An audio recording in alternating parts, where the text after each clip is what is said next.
Good morning, all. Good morning, ma'am. Good morning, ma'am. Good morning, ma'am. ഇതെന്തുപറ്റി ആള് കുറവാണല്ലോ? First period English ആണെന്ന് വിചാരിച്ചിട്ടാണോ?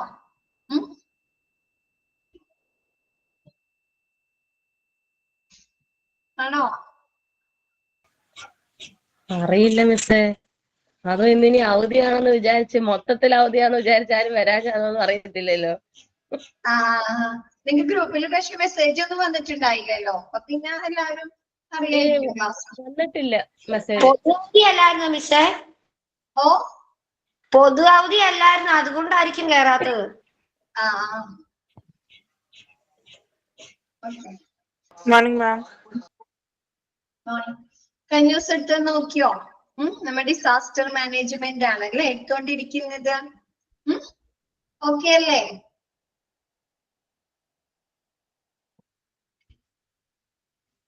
Miss എടുത്ത portions okay അല്ലേ? വായിച്ചു നോക്കിയിരുന്നു. ഇതൊന്നും പറയാത്തെ? വായിച്ചു നോക്കിയില്ലാരും?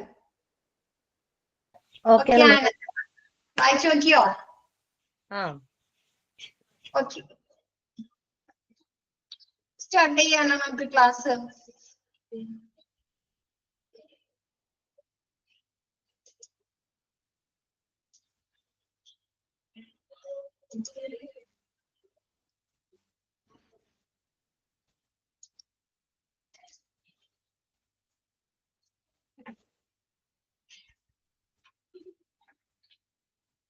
നമ്മ need for disaster management plan in hospital വരെയാണല്ലേ എടുത്തത് മിസ്. അത് കംപ്ലീറ്റ് ആയില്ലേ?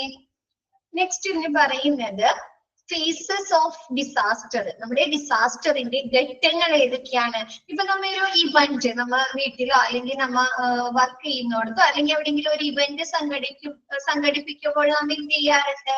ആ ഒരു ഇവന്റുമായി ബന്ധപ്പെട്ട് നമ്മൾ എന്തൊക്കെ കാര്യങ്ങൾ ചെയ്യണമെന്ന് നമ്മൾ പ്ലാൻ ചെയ്യാറുണ്ട് അല്ലെ? ആ ഒരു ഇവന്റ് നടക്കുന്നതിന് മുമ്പ് അല്ലെ? അതെങ്ങനെ നടത്തണം, അതിന് ആരൊക്കെ നമ്മൾ ഇൻവൈറ്റ് ചെയ്യണം അല്ലെ? ആണോ? ഉണ്ട്. പിന്നെ ആ ഇവന്റ് നടക്കുന്നു അല്ലെ? ആ ഒരു എന്താണോ ഫംഗ്ഷൻ അത് നടക്കുന്നു. അതിനുശേഷം നമ്മൾ എന്താണ് അതുമായി ബന്ധപ്പെട്ട ഒരു അവലോകനം നടത്താറുണ്ടോ? അത് ശരിയായി നമുക്ക് ചെയ്യാൻ സാധിച്ചോ അല്ലെ? എല്ലാം കറക്റ്റ് ടൈമിംഗ് ആയിരുന്നു അല്ലെ? നമുക്കത് സക്സസ് ആയിട്ട് ചെയ്യാൻ സാധിച്ചോ എന്നൊക്കെ അറിയുന്നത്, പോരായ്മകൾ എന്തെങ്കിലും ഉണ്ടോ എന്നൊക്കെ അറിയുന്നതിന് വേണ്ടി അല്ലെ? അപ്പൊ അതിനെ നമ്മൾ എത്രയായി തരംതിരിച്ചിട്ടുണ്ട്? 3 തരംതിരിക്കുന്നുണ്ട് അല്ലെ? 3 ഘട്ടങ്ങളിലെ ആ ഒരു ഇവന്റ് സംഭവിക്കുന്നതിന് മുമ്പ് അല്ലെ? അതുമായി ബന്ധപ്പെട്ട് നമ്മൾ പ്ലാൻ ചെയ്യുന്നുണ്ട്, കോർഡിനേറ്റ് ചെയ്യുന്നുണ്ട് അല്ലെ?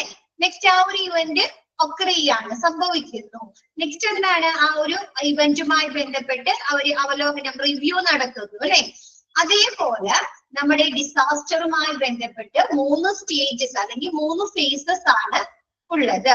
ഫസ്റ്റ് പറയുന്നത് പ്രീ ഡിസാസ്റ്റർ ഫേസ്, രണ്ടാമത്തേത് ഡിസാസ്റ്റർ ഫേസ്, മൂന്നാമത്തേത് പോസ്റ്റ് ഡിസാസ്റ്റർ ഫേസ്. അപ്പൊ നമ്മൾ പ്രീ ഡിസാസ്റ്റർ ഫേസിൽ എന്തായിരിക്കും നമ്മൾ ചെയ്യുന്നത്? എന്തൊക്കെ പ്രവർത്തനങ്ങളായിരിക്കും ചെയ്യുന്നത്?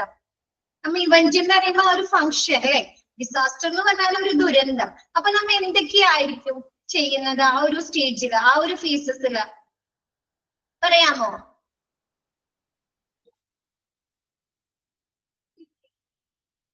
ട്രെയിനിങ് കൊടുക്കും. പിന്നെ പ്ലാൻ ചെയ്യും അല്ലെ? പ്ലാനിങ് നടത്തുന്നുണ്ടോ? പ്ലാൻ ചെയ്യും അല്ലെ? ആ ഒരു ഡിസാസ്റ്റർ, അങ്ങനെ ഒരു ദുരന്തം ഉണ്ടായി കഴിഞ്ഞാല് നമുക്കത് കാര്യക്ഷമമായി നേരിടുന്നതിന് വേണ്ടിയിട്ടില്ലേ നമുക്ക് എന്തൊക്കെ കാര്യങ്ങൾ ചെയ്യാൻ സാധിക്കും? അതിനു വേണ്ടി അല്ലെ? അത് കൺട്രോൾ ചെയ്യാനും അതുമായി ബന്ധപ്പെട്ടിട്ടുള്ള പ്രവർത്തനങ്ങൾക്ക് വേണ്ടിയിട്ട് നമുക്ക് ആളുകളെ വേണ്ടേ? ഒരുപാട് ആളുകളെ വേണ്ട അല്ലെ? എന്തൊക്കെ ചെയ്യാൻ പറ്റും അല്ലെ? അപ്പൊ അങ്ങനെയുള്ള മാൻ പവേഴ്സ് നമുക്ക് എവിടെ നിന്ന് ഓർഗനൈസ് ചെയ്യും? ആരൊക്കെ നമുക്ക് അതിനു വേണ്ടി നിയമിക്കാം അല്ലെ? ആണോ? അപ്പൊ ഹോസ്പിറ്റലിൽ എങ്ങനെയായിരിക്കും ആ ഒരു പ്രീ ഡിസാസ്റ്റർ ഫേസിൽ നടക്കുന്നത്? ഹോസ്പിറ്റലിൽ എന്തായിരിക്കും? ആദ്യം പ്ലാൻ ചെയ്യും അല്ലെ? അങ്ങനെ ഒരു ഡിസാസ്റ്റർ, അങ്ങനെ ഒരു ദുരന്തം വന്നു കഴിഞ്ഞാല് നമ്മുടെ ഹോസ്പിറ്റലിൽ എങ്ങനെ അത് കറക്റ്റ് ആയിട്ട് പെർഫോം ചെയ്യാം അല്ലെ? കറക്റ്റ് രീതിയിൽ അത് മാനേജ് ചെയ്യാൻ അവരൊരു പ്ലാൻ ചെയ്യും. പ്ലാൻ ചെയ്തിട്ട് എന്താണ് ആളുകളെ സജ്ജരാക്കണം അല്ലേ. പിന്നെ എന്താണ് നമ്മുടെ ഹോസ്പിറ്റലിൽ നമുക്കറിയാം ഒരുപാട് ഡിപ്പാർട്ട്മെന്റും ഒക്കെ ഉണ്ട് അല്ലേ. അപ്പൊ എന്താണ് ആ ഒരു ഡിസാസ്റ്റർ സംഭവിച്ചു കഴിഞ്ഞ് ആളുകളെ കൊണ്ടുവരുമ്പോ ഓരോ ഡിപ്പാർട്ട്മെന്റിനും അവരുടേതായിട്ടുള്ള ഡ്യൂട്ടീസ് ഇല്ലേ. ബെഡ് സ്പേസ് കൂട്ടണം, മെഡിസിൻ ഷോർട്ടേജ് ഒക്കെ ഉണ്ടെങ്കിൽ ക്ലിയർ ചെയ്യണം അല്ലെ. അപ്പൊ അങ്ങനെയൊക്കെ പല കാര്യങ്ങളുണ്ട് അല്ലെ. അപ്പൊ നമുക്ക് ഓരോ ഡിപ്പാർട്ട്മെന്റിനും അവരുടെ ഡ്യൂട്ടീസ് എന്താണ്, റെസ്പോൺസിബിലിറ്റീസ് എന്താണ്, നമ്മൾ അവരെ കറക്റ്റ് പറഞ്ഞ് മനസ്സിലാക്കണം ആ ഒരു ഡിസാസ്റ്ററിന് മുമ്പ് തന്നെ അല്ലെ. എന്നാലാണ് അവർക്ക് ഒരു ഏകദേശ ധാരണ ഉണ്ടാവുള്ളൂ അല്ലെ. പിന്നെ എന്താണ് അപ്പൊ ഓരോ ഏരിയയുമായി ബന്ധപ്പെട്ടിട്ടുള്ള ഡിസാസ്റ്റർ മാനേജ്മെന്റ് പ്ലാൻ പ്രിപ്പയർ ചെയ്യുക, അവർക്ക് അതിനനുസരിച്ചുള്ള ട്രെയിനിങ്ങുകളൊക്കെ കൊടുക്കുക അല്ലെ. ഓക്കെ ആണോ? അതാ എന്തെങ്കിലും മിസ് ക്ലാസ് എടുക്കട്ടെ. ഇനി അതാണ് കേട്ടോ നിങ്ങൾക്ക് പറയുന്നത്. അപ്പൊ പ്രീ ഡിസാസ്റ്റർ ഫേസിൽ എന്തൊക്കെയാണ് നടക്കുന്നത് നോക്കി. പ്ലാനിങ് അല്ലെ. ഫസ്റ്റ് നമ്മൾ പറഞ്ഞു പ്ലാൻ ചെയ്യാണ് അല്ലെ, ആസൂത്രണം ചെയ്യുന്നു. Most of the evaluation and planning is performed in the pre disaster phase അല്ലെ. എന്താണ് അങ്ങനെ ഒരു ഡിസാസ്റ്റർ സംഭവിച്ചു കഴിഞ്ഞു കഴിഞ്ഞാൽ നമുക്ക് അത് എത്രത്തോളം എഫക്ട് ചെയ്യും അല്ലെ, അതിന്റെ പ്രവർത്തനങ്ങൾ നമുക്ക് എങ്ങനെ നല്ല രീതിയിൽ ചെയ്യാൻ സാധിക്കും അല്ലെ, അതിന് എന്തൊക്കെ കാര്യങ്ങൾ നമ്മൾ സ്വീകരിക്കണം, അങ്ങനെയുള്ള ഒരു ഇവാലുവേഷൻ വിലയിരുത്തൽ നടത്തുന്നുണ്ട്. കൂടാതെ ആ ഒരു ഡിസാസ്റ്ററുമായി ബന്ധപ്പെട്ടിട്ടുള്ള പ്രവർത്തനങ്ങളെ കുറിച്ച് അതിലെന്ത് ചെയ്യുന്നുണ്ട്, ഒരു പ്ലാനിങ്ങും നടത്തുന്നുണ്ട്. Hospital plans are prepared. Pre disaster ഫേസിലാണ് നമ്മുടെ ഡിസാസ്റ്ററുമായി ബന്ധപ്പെട്ടിട്ടുള്ള hospital disaster management plan prepare ചെയ്യുന്നത്. ഓക്കെ ആണോ? പ്ലാനിങ്. നെക്സ്റ്റ് പറയുന്നത് preparation of written disaster manual. അവർ ഇപ്പൊ മിസ് പറഞ്ഞു ഓരോ ഡിപ്പാർട്ട്മെന്റിനും അവരുടേതായിട്ടുള്ള റെസ്പോൺസിബിലിറ്റീസ് ഉണ്ട് അല്ലെ, ഡ്യൂട്ടീസ് ഉണ്ട്. അപ്പൊ അങ്ങനെയുള്ള ഒരു ഡിസാസ്റ്റർ മാനുവല് അവര് പ്രിപ്പയർ ചെയ്യുന്നു. The hospital disaster plan has to be written down in document form and copies of the same have to available in all the areas of the hospital. എന്താണ് നമ്മുടെ ഡിസാസ്റ്ററുമായി ബന്ധപ്പെട്ടിട്ട് ഹോസ്പിറ്റലിലെ ഡിസാസ്റ്റർ പ്ലാൻ പ്രിപ്പയർ ചെയ്യുകയും അതൊരു return ഡോക്യുമെന്റുകളായി തയ്യാറാക്കി അതിന്റെ copies എന്താണ് നമ്മുടെ എല്ലാ ഡിപ്പാർട്ട്മെന്റിലേക്കും എല്ലാ ഏരിയാസിലേക്കും ലഭ്യമാക്കുന്നു. ഓക്കെ ആണോ? ഓരോരുത്തർക്കും ആ ഒരു ഡിസാസ്റ്റർ വന്നു കഴിഞ്ഞാൽ അത് എങ്ങനെ മാനേജ് ചെയ്യണം, അതിന്റെ പ്രവർത്തനങ്ങൾ എങ്ങനെയായിരിക്കണം, ഓരോരുത്തരുടെയും റെസ്പോൺസിബിലിറ്റീസ് എന്താണ് അല്ലെ, അതൊക്കെ മനസ്സിലാക്കുന്നതിന് വേണ്ടിയിട്ട് ഓരോ ഏരിയാസിലേക്കും ഈ ഒരു ഡിസാസ്റ്റർ മാനേജ്മെന്റ് പ്ലാന് ലഭ്യമാക്കുന്നു. ഓക്കെ ആണോ എല്ലാവർക്കും? അത്രയൊക്കെയാണോ പ്രിപ്പറേഷൻ?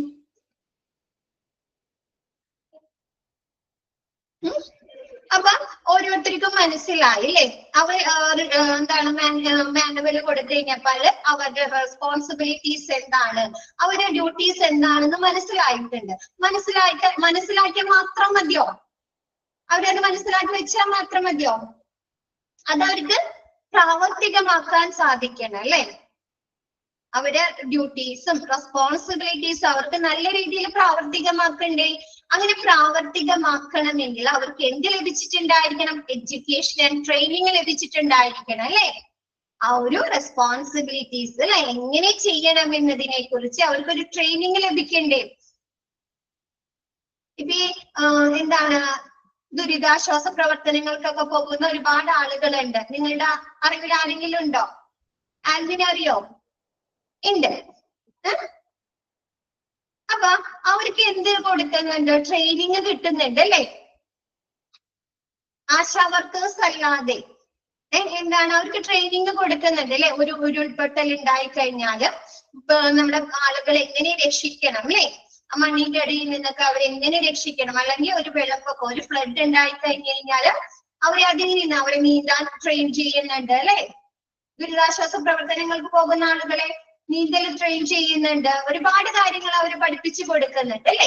അപ്പൊ എന്താണ് അവരുടെ റെസ്പോൺസിബിലിറ്റീസ് അവർക്ക് മനസ്സിലായാൽ മാത്രം പോരാ അല്ലെ, അവർക്ക് അതിന് വേണ്ട ട്രെയിനിങ്ങുകളും എഡ്യൂക്കേഷനും കിട്ടണം. അപ്പൊ നെക്സ്റ്റ് പറയുന്നത് എന്താണ്? Staff education and training. നോക്കാം നമുക്ക്. It is very necessary for the staff to know about and get trained in using the disaster or emergency manual. ഇത് ഏറ്റവും കൂടുതൽ നെസസറി ആയിട്ടുള്ളതാണ് അല്ലെ, സ്റ്റാഫുകൾക്ക് ഏറ്റവും കൂടുതൽ അത്യാവശ്യമായിട്ടുള്ളതാണ്. എന്തിനു വേണ്ടിയിട്ട്? ആ ഒരു ഡിസാസ്റ്റർ മാനുവൽ പ്ലാൻ അല്ലെങ്കിൽ ആ ഒരു ഡിസാസ്റ്റർ പ്ലാൻ അല്ലെങ്കിൽ ആ ഒരു എമർജൻസി മാനുവൽ കറക്റ്റ് രീതിയിൽ ഉപയോഗിക്കുന്നതിന് വേണ്ട പരിശീലനങ്ങൾ അവർക്ക് ലഭിക്കുക എന്നുള്ളത് ഏറ്റവും കൂടുതൽ പ്രധാനപ്പെട്ടതാണ് അല്ലെ,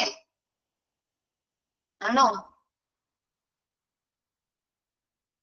അപ്പൊ എന്താണ് നമ്മുടെ എമർജൻസി പ്ലാനുമായി ബന്ധപ്പെട്ടിട്ടുള്ള അല്ലെങ്കിൽ ഡിസാസ്റ്റർ മാനുവലുമായി ബന്ധപ്പെട്ടിട്ട് നമ്മുടെ ഹോസ്പിറ്റലിൽ നടത്തുന്ന പ്രവർത്തനങ്ങളെ കുറിച്ച് നമ്മുടെ സ്റ്റാഫുകൾക്ക് പരിശീലനം ലഭിക്കുക എന്നുള്ളത് ഏറ്റവും പ്രധാനപ്പെട്ട ഒരു കാര്യമാണ്. നെക്സ്റ്റ് പറയുന്നത് regular staff training by act drills should be performed in this phase. ഈ ഒരു ഫേസിലാണ്, ഈ ഒരു ഘട്ടത്തിലാണ് എന്താണ് നമ്മുടെ റെഗുലർ നമ്മുടെ സ്റ്റാഫുകൾക്ക് റെഗുലർ ആയിട്ടുള്ള സ്ഥിരമായിട്ടുള്ള ട്രെയിനിങ്ങുകളും ബൈ ആപ്റ്റ് ഡ്രിൽസ് അല്ലെ, ശരിയായിട്ടുള്ള ഡ്രിൽസുകളിലൂടെ എന്താണ് അവർക്ക് ട്രെയിനിങ്ങുകൾ നൽകുന്നത്.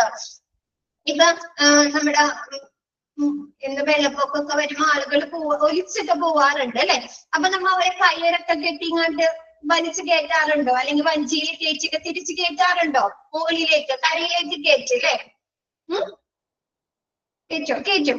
അപ്പൊ ആ ഒരു കയറ് കെട്ടണമെങ്കിൽ അതിന് പ്രത്യേക മെത്തേഡുകൾ ഉണ്ട് അല്ലെ. ജസ്റ്റ് ഒരു കയറ് അവര് മേത്ത് കെട്ടിയാൽ മാത്രം മതിയോ? അത് കെട്ടണമെങ്കിൽ പല മെത്തേഡുകൾ ഉണ്ട്. അത് അഴിഞ്ഞു പോകരുത് അല്ലെ, അഴിഞ്ഞു പോകാൻ പാടുണ്ടോ? അവര് മേത്തുനിന്ന് ഇല്ല അല്ലെ. പിന്നെ അവർക്ക് ഒരുപാട് വേദന അനുഭവിക്കാൻ പാടുണ്ടോ? ആ കയറ് കെട്ടിയത് കൊണ്ട് അവർക്ക് ഒരുപാട് ബുദ്ധിമുട്ടുകൾ അനുഭവിക്കാൻ പാടുണ്ടോ? ഇല്ല അല്ലെ. അപ്പൊ ആ ഒരു കയറ് കെട്ടുന്നതിന് വരെ അവരെന്താണ് പല ട്രെയിനിങ്ങുകളും ഏതൊക്കെ രീതിയിൽ കെട്ടാം എന്നതിനെ കുറിച്ച്. അപ്പൊ എന്താണ് ഇതിൽ പറയുന്നത്, അതേപോലെ നമ്മുടെ ക്രിട്ടിക്കൽ ലെവലിൽ കൊണ്ടുവരുന്ന പേഷ്യൻസിനെ രക്ഷിക്കുന്നതിന് വേണ്ടി എന്തൊക്കെ പ്രവർത്തനങ്ങൾ ചെയ്യാം എന്നതിനെ കുറിച്ച് ശരിയായ ഡ്രിൽസുകൾ കൊടുത്ത് ആക്ട് ഡ്രിൽ വർക്കുകളിലൂടെ സ്റ്റാഫുകൾക്ക് എന്താണ് റെഗുലർ ആയിട്ടുള്ള ട്രെയിനിങ്ങുകൾ നൽകുന്നു. ഇപ്പൊ നമുക്കറിയാം CPR അല്ലെ, നമ്മൊരു ഫസ്റ്റ് എയ്ഡ് കൊടുക്കുന്നതാണ് അല്ലെ, ആണോ? അത് നിങ്ങളിൽ എത്ര പേർക്ക് ചെയ്യാൻ സാധിക്കും? പറഞ്ഞു കഴിഞ്ഞാൽ ഇപ്പൊ നിങ്ങളുടെ മുമ്പിൽ ഒരാള് പെട്ടെന്ന് തളർന്ന് കുഴഞ്ഞു വീഴാണ്, അവർക്കൊരു CPR കൊടുക്കാൻ നിങ്ങളിൽ ആർക്കെങ്കിലും സാധിക്കോ പെട്ടെന്ന് ചെയ്യാനായിട്ട്? സാധിക്കോ? എന്താ പറയാത്തെ? സാധിക്കോ?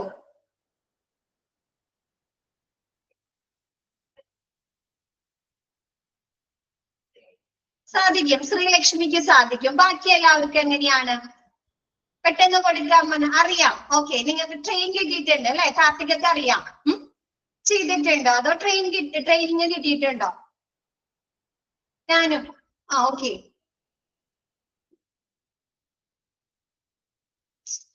ട്രെയിനിങ് കിട്ടിയിട്ടുണ്ട്. അതുകൊണ്ടാണ് അല്ലെ ഇത്ര ധൈര്യത്തിൽ പറയുന്നത് ചെയ്യാൻ സാധിക്കുമെന്ന് അല്ലെ. ബാക്കിയുള്ളവർക്ക് എങ്ങനെയാണ്? അവർക്കൊരു പേടി ഉണ്ടാവും അല്ലെ, ഞാൻ ചെയ്താൽ ശരിയാവോ അല്ലെ? ശരിയായ രീതിയിലുള്ള ട്രെയിനിങ് കിട്ടാത്തവർക്ക് എന്താണ്, അവര് ചെയ്താൽ ശരിയാവോ, പേഷ്യൻസിന് എന്തെങ്കിലും കൂടുതൽ ബുദ്ധിമുട്ടുകൾ വരോ എന്നുള്ളൊരു പേടി ഉണ്ടാവില്ലേ മെഡിക്കൽ ഫീൽഡിൽ വർക്ക് ചെയ്യാത്ത ആളുകൾക്ക് ഇല്ലേ? അപ്പൊ ശരിയായ രീതിയിലുള്ള ഇങ്ങനെയുള്ള ഡ്രിൽ വർക്കുകൾ കൊടുക്കുന്നത് ആ ഒരു എന്താണ് ശരിയായ രീതിയിലുള്ള ഡ്രിൽ വർക്കുകളിലൂടെ നമ്മുടെ സ്റ്റാഫുകൾക്ക് റെഗുലർ ട്രെയിനിങ്ങുകൾ ഈ ഒരു ഫേസിലെ പ്രീ ഡിസാസ്റ്റർ ഫേസിൽ പ്രൊവൈഡ് ചെയ്യുന്നു. ഓക്കെ ആണോ?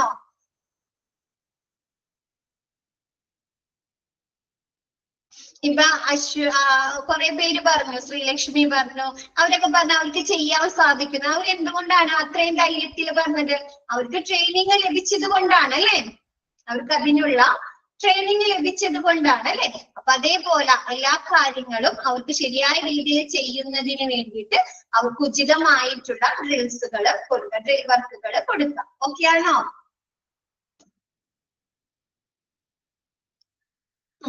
നെക്സ്റ്റ് പറയുന്നത് once the disaster plans gets ready, നമ്മുടെ ഡിസാസ്റ്റർ പ്ലാന് ശരി റെഡി ആയി കഴിഞ്ഞാൽ, തയ്യാറാക്കി കഴിഞ്ഞു കഴിഞ്ഞാൽ നെക്സ്റ്റ് സ്റ്റേജ് എന്ന് പറഞ്ഞാൽ എന്താണ്?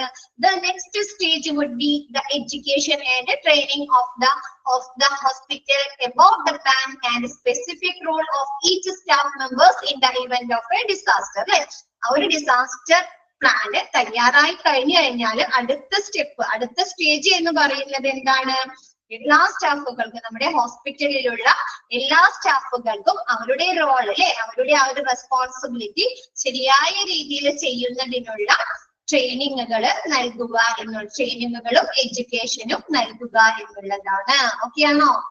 ഡിസാസ്റ്റർ മാനുവൽ പ്ലാന് തയ്യാറായി കഴിഞ്ഞു കഴിഞ്ഞാല് നെക്സ്റ്റ് സ്റ്റേജ് എന്ന് പറയുന്നത് എന്താണ്? ആ ഒരു ഡിസാസ്റ്റർ മാനുവൽ പ്ലാനുമായി ബന്ധപ്പെട്ട് ഹോസ്പിറ്റലിലെ എല്ലാ സ്റ്റാഫുകൾക്കും, നമുക്ക് ഏതെങ്കിലും സ്റ്റാഫുകളെ മാറ്റി നിർത്താൻ പറ്റുമോ? സെക്യൂരിറ്റി സ്റ്റാഫിനെ മാറ്റി നിർത്താൻ പറ്റുമോ? ക്ലീനിങ് സ്റ്റാഫിനെ മാറ്റി നിർത്താൻ പറ്റുമോ? ഇല്ല അല്ലെ. എല്ലാ സ്റ്റാഫുകൾക്കും അവരുടേതായിട്ടുള്ള ഉത്തരവാദിത്തങ്ങൾ ഉണ്ട് അല്ലെ. അപ്പൊ എല്ലാ സ്റ്റാഫുകൾക്കും അവരുടെ റെസ്പോൺസിബിലിറ്റീസ് ശരിയായ രീതിയിൽ പ്രാവർത്തികമാക്കുന്നതിനുള്ള ട്രെയിനിങ്ങുകളും എഡ്യൂക്കേഷനും നൽകുക എന്നുള്ളതാണ്. ഓക്കെ ആണോ?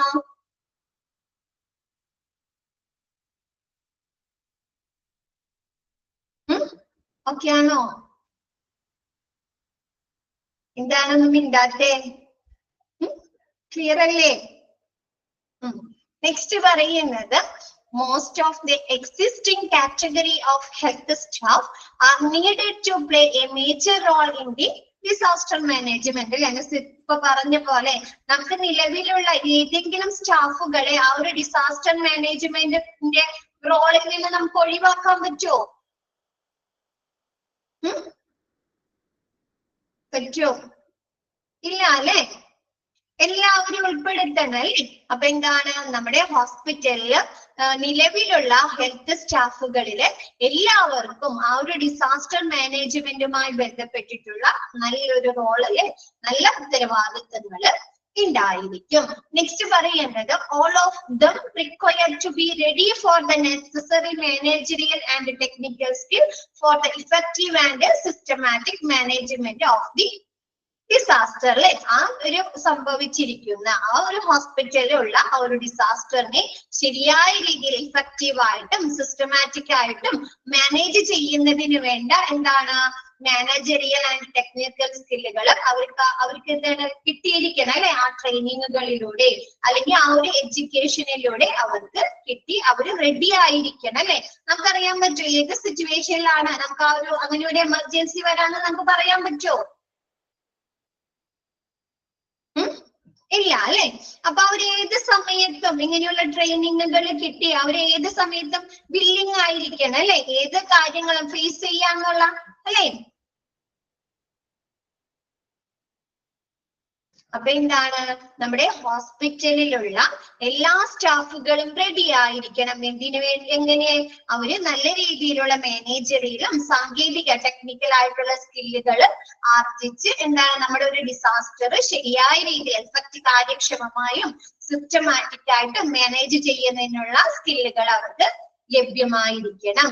നെക്സ്റ്റ് പറയുന്നത് a hypothetical disaster drill is used to perfect a hospital response to particular emergency situation അല്ലെ. നമുക്കൊരു ഹൈപ്പോത്തറ്റിക്കൽ ഡിസാസ്റ്റർ, അതായത് ഒരു സാങ്കല്പികമായിട്ടുള്ള ഒരു ഡിസാസ്റ്റർ ഡ്രിൽ വർക്കുകൾ ഉപയോഗിച്ച് കാണിട്ട് നമുക്ക് ആ ഒരു പെർട്ടിക്കുലർ എമർജൻസി സിറ്റുവേഷൻ പെർഫെക്റ്റ് ആയിട്ട് മാനേജ് ചെയ്യാൻ പറ്റും അല്ലെ. ഹോസ്പിറ്റലിൽ സംഭവിക്കുന്ന ഒരു ഇപ്പൊ ഹോസ്പിറ്റലില് തീപിടുത്തം ഉണ്ടായിട്ടുണ്ട്, ഫയർ ഉണ്ടായിട്ടുണ്ട്. അപ്പൊ ആ ഫയറുമായി ബന്ധപ്പെട്ടിട്ട് നമ്മുടെ ഹോസ്പിറ്റലിലെ സ്റ്റാഫുകൾക്ക് ട്രെയിനിങ് കിട്ടിയിട്ടുണ്ടായല്ലോ.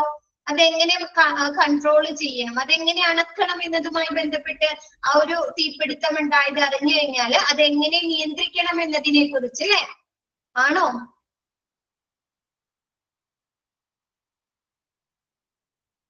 ആണ് അല്ലെ. അവർക്ക് എന്താണ്? അവർക്കൊരു സാങ്കല്പികമായ ഒരു ഡ്രില്ല് അവർക്ക് ക്രിയേറ്റ് ചെയ്ത് കൊടുക്കുന്നുണ്ടോ? ഇപ്പൊ നിങ്ങൾ CPR ഒക്കെ ട്രെയിനിങ് കിട്ടിയിട്ടുണ്ടെന്ന് പറഞ്ഞു. അതിന് ശരിക്കും നമ്മുടെ മുമ്പിൽ ഒരാള് രോഗിയായിട്ട് കിടക്കുന്നുണ്ട് അല്ലെ. ഉണ്ടോ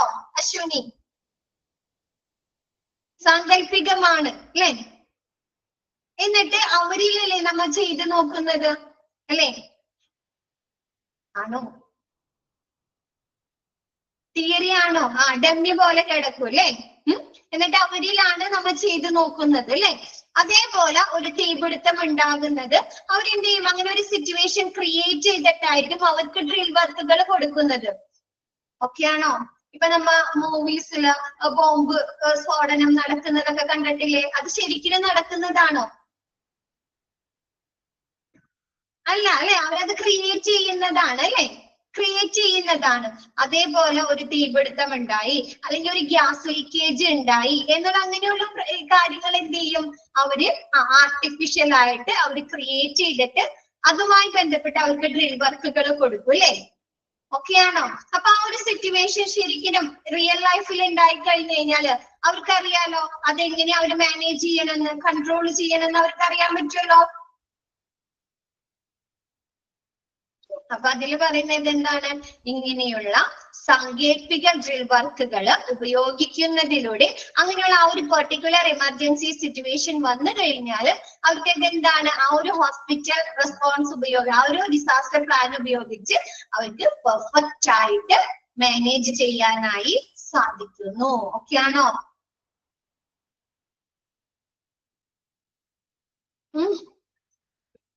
ഓക്കെ ആണോ?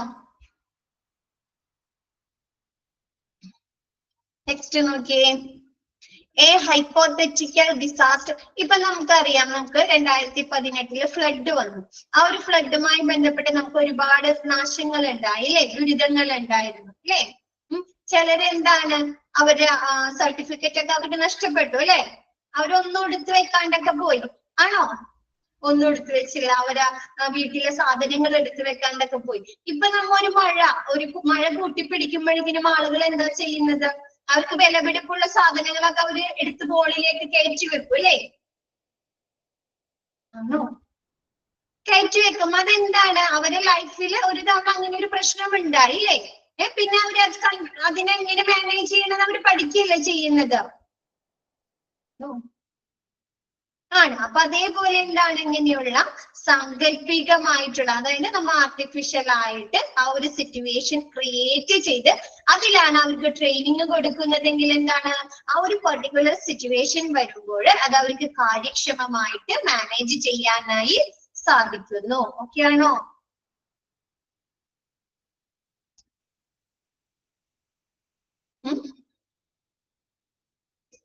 ആണോ? An effective disaster drill has to be realistic, interactive, and moderately stressful for the participants. അല്ലെ? അത് ഇപ്പൊ നമ്മൾ മിസ് പറഞ്ഞു, ആർട്ടിഫിഷ്യൽ ആയിട്ട് ഒരു ഡിസാസ്റ്റർ ഡ്രില്ല് ക്രിയേറ്റ് ചെയ്ത് കഴിഞ്ഞാല് അവരില് പങ്കെടുക്കുന്ന ആൾക്കൊരു പേടി ഉണ്ടാവും അല്ലേ? ഇപ്പൊ തീപിടുത്തം ഉണ്ടായിട്ട് ക്രിയേറ്റ് ചെയ്യുകയാണെങ്കിൽ ആ ഡ്രില്ലില്, ഹൈപ്പോത്തറ്റിക്കൽ ഡ്രില്ലില് പങ്കെടുക്കുന്ന ആൾക്ക് എന്ത് പേടി ഉണ്ടാവോ? അവരുടെ ജീവൻ എന്തെങ്കിലും പറ്റോ അല്ലെ? അവർക്ക് എന്തെങ്കിലും അപകടങ്ങൾ വരുമോ എന്നുള്ള ഒരു ടെൻഷൻ ഉണ്ടാവും അല്ലെ? അപ്പൊ അതാണ് പറയുന്നത് എന്താണ് എഫക്റ്റീവ് ഡിസാസ്റ്റർ ഡ്രിൽ, നല്ല കാര്യക്ഷമത എഫക്റ്റീവ് ആയിട്ടുള്ള ഒരു ഡിസാസ്റ്റർ ഡ്രിൽ വർക്കാണ് നമ്മൾ സ്റ്റാഫുകൾക്ക് നൽകുന്നതെങ്കിൽ അത് അവർക്ക് എന്തൊക്കെ ഉണ്ടാവുന്നു? റിയലിസ്റ്റിക് അല്ലെ?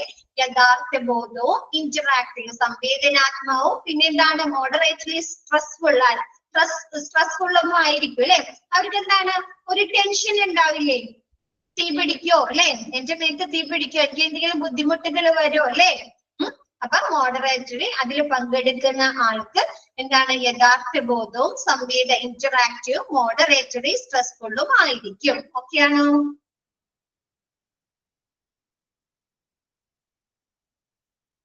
നെക്സ്റ്റ് പറയുന്നത് an effective disaster drill has to അതാണ് മിസ് ഇപ്പൊ എടുത്തത് അല്ലെ? നെക്സ്റ്റ് പറയുന്നത് the objective of mock drill is to assess the emergency preparedness plan of the organization and scrutinize target operation procedure so that the concerned person would perform their duties in an effective manner while keeping in cognizance of life and property. അല്ലെ? എന്താണ് നമ്മുടെ mock ഡ്രില്ലിന്റെ objective, ലക്ഷ്യം എന്ന് പറഞ്ഞാൽ എന്താണ്?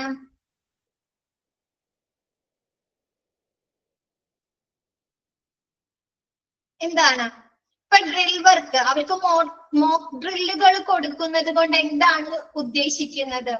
ഒരാൾക്ക് mock ഡ്രില്ലുകളിലൂടെ training കൊടുക്കുക.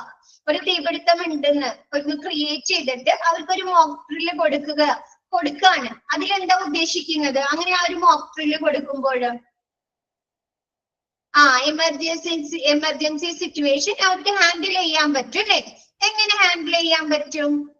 Standard operating പ്രൊസീജിയേഴ്സിലൂടെ അല്ലെ? ശരിയായ രീതിയിലുള്ള പ്രവർത്തനങ്ങളിലൂടെ അവർക്ക്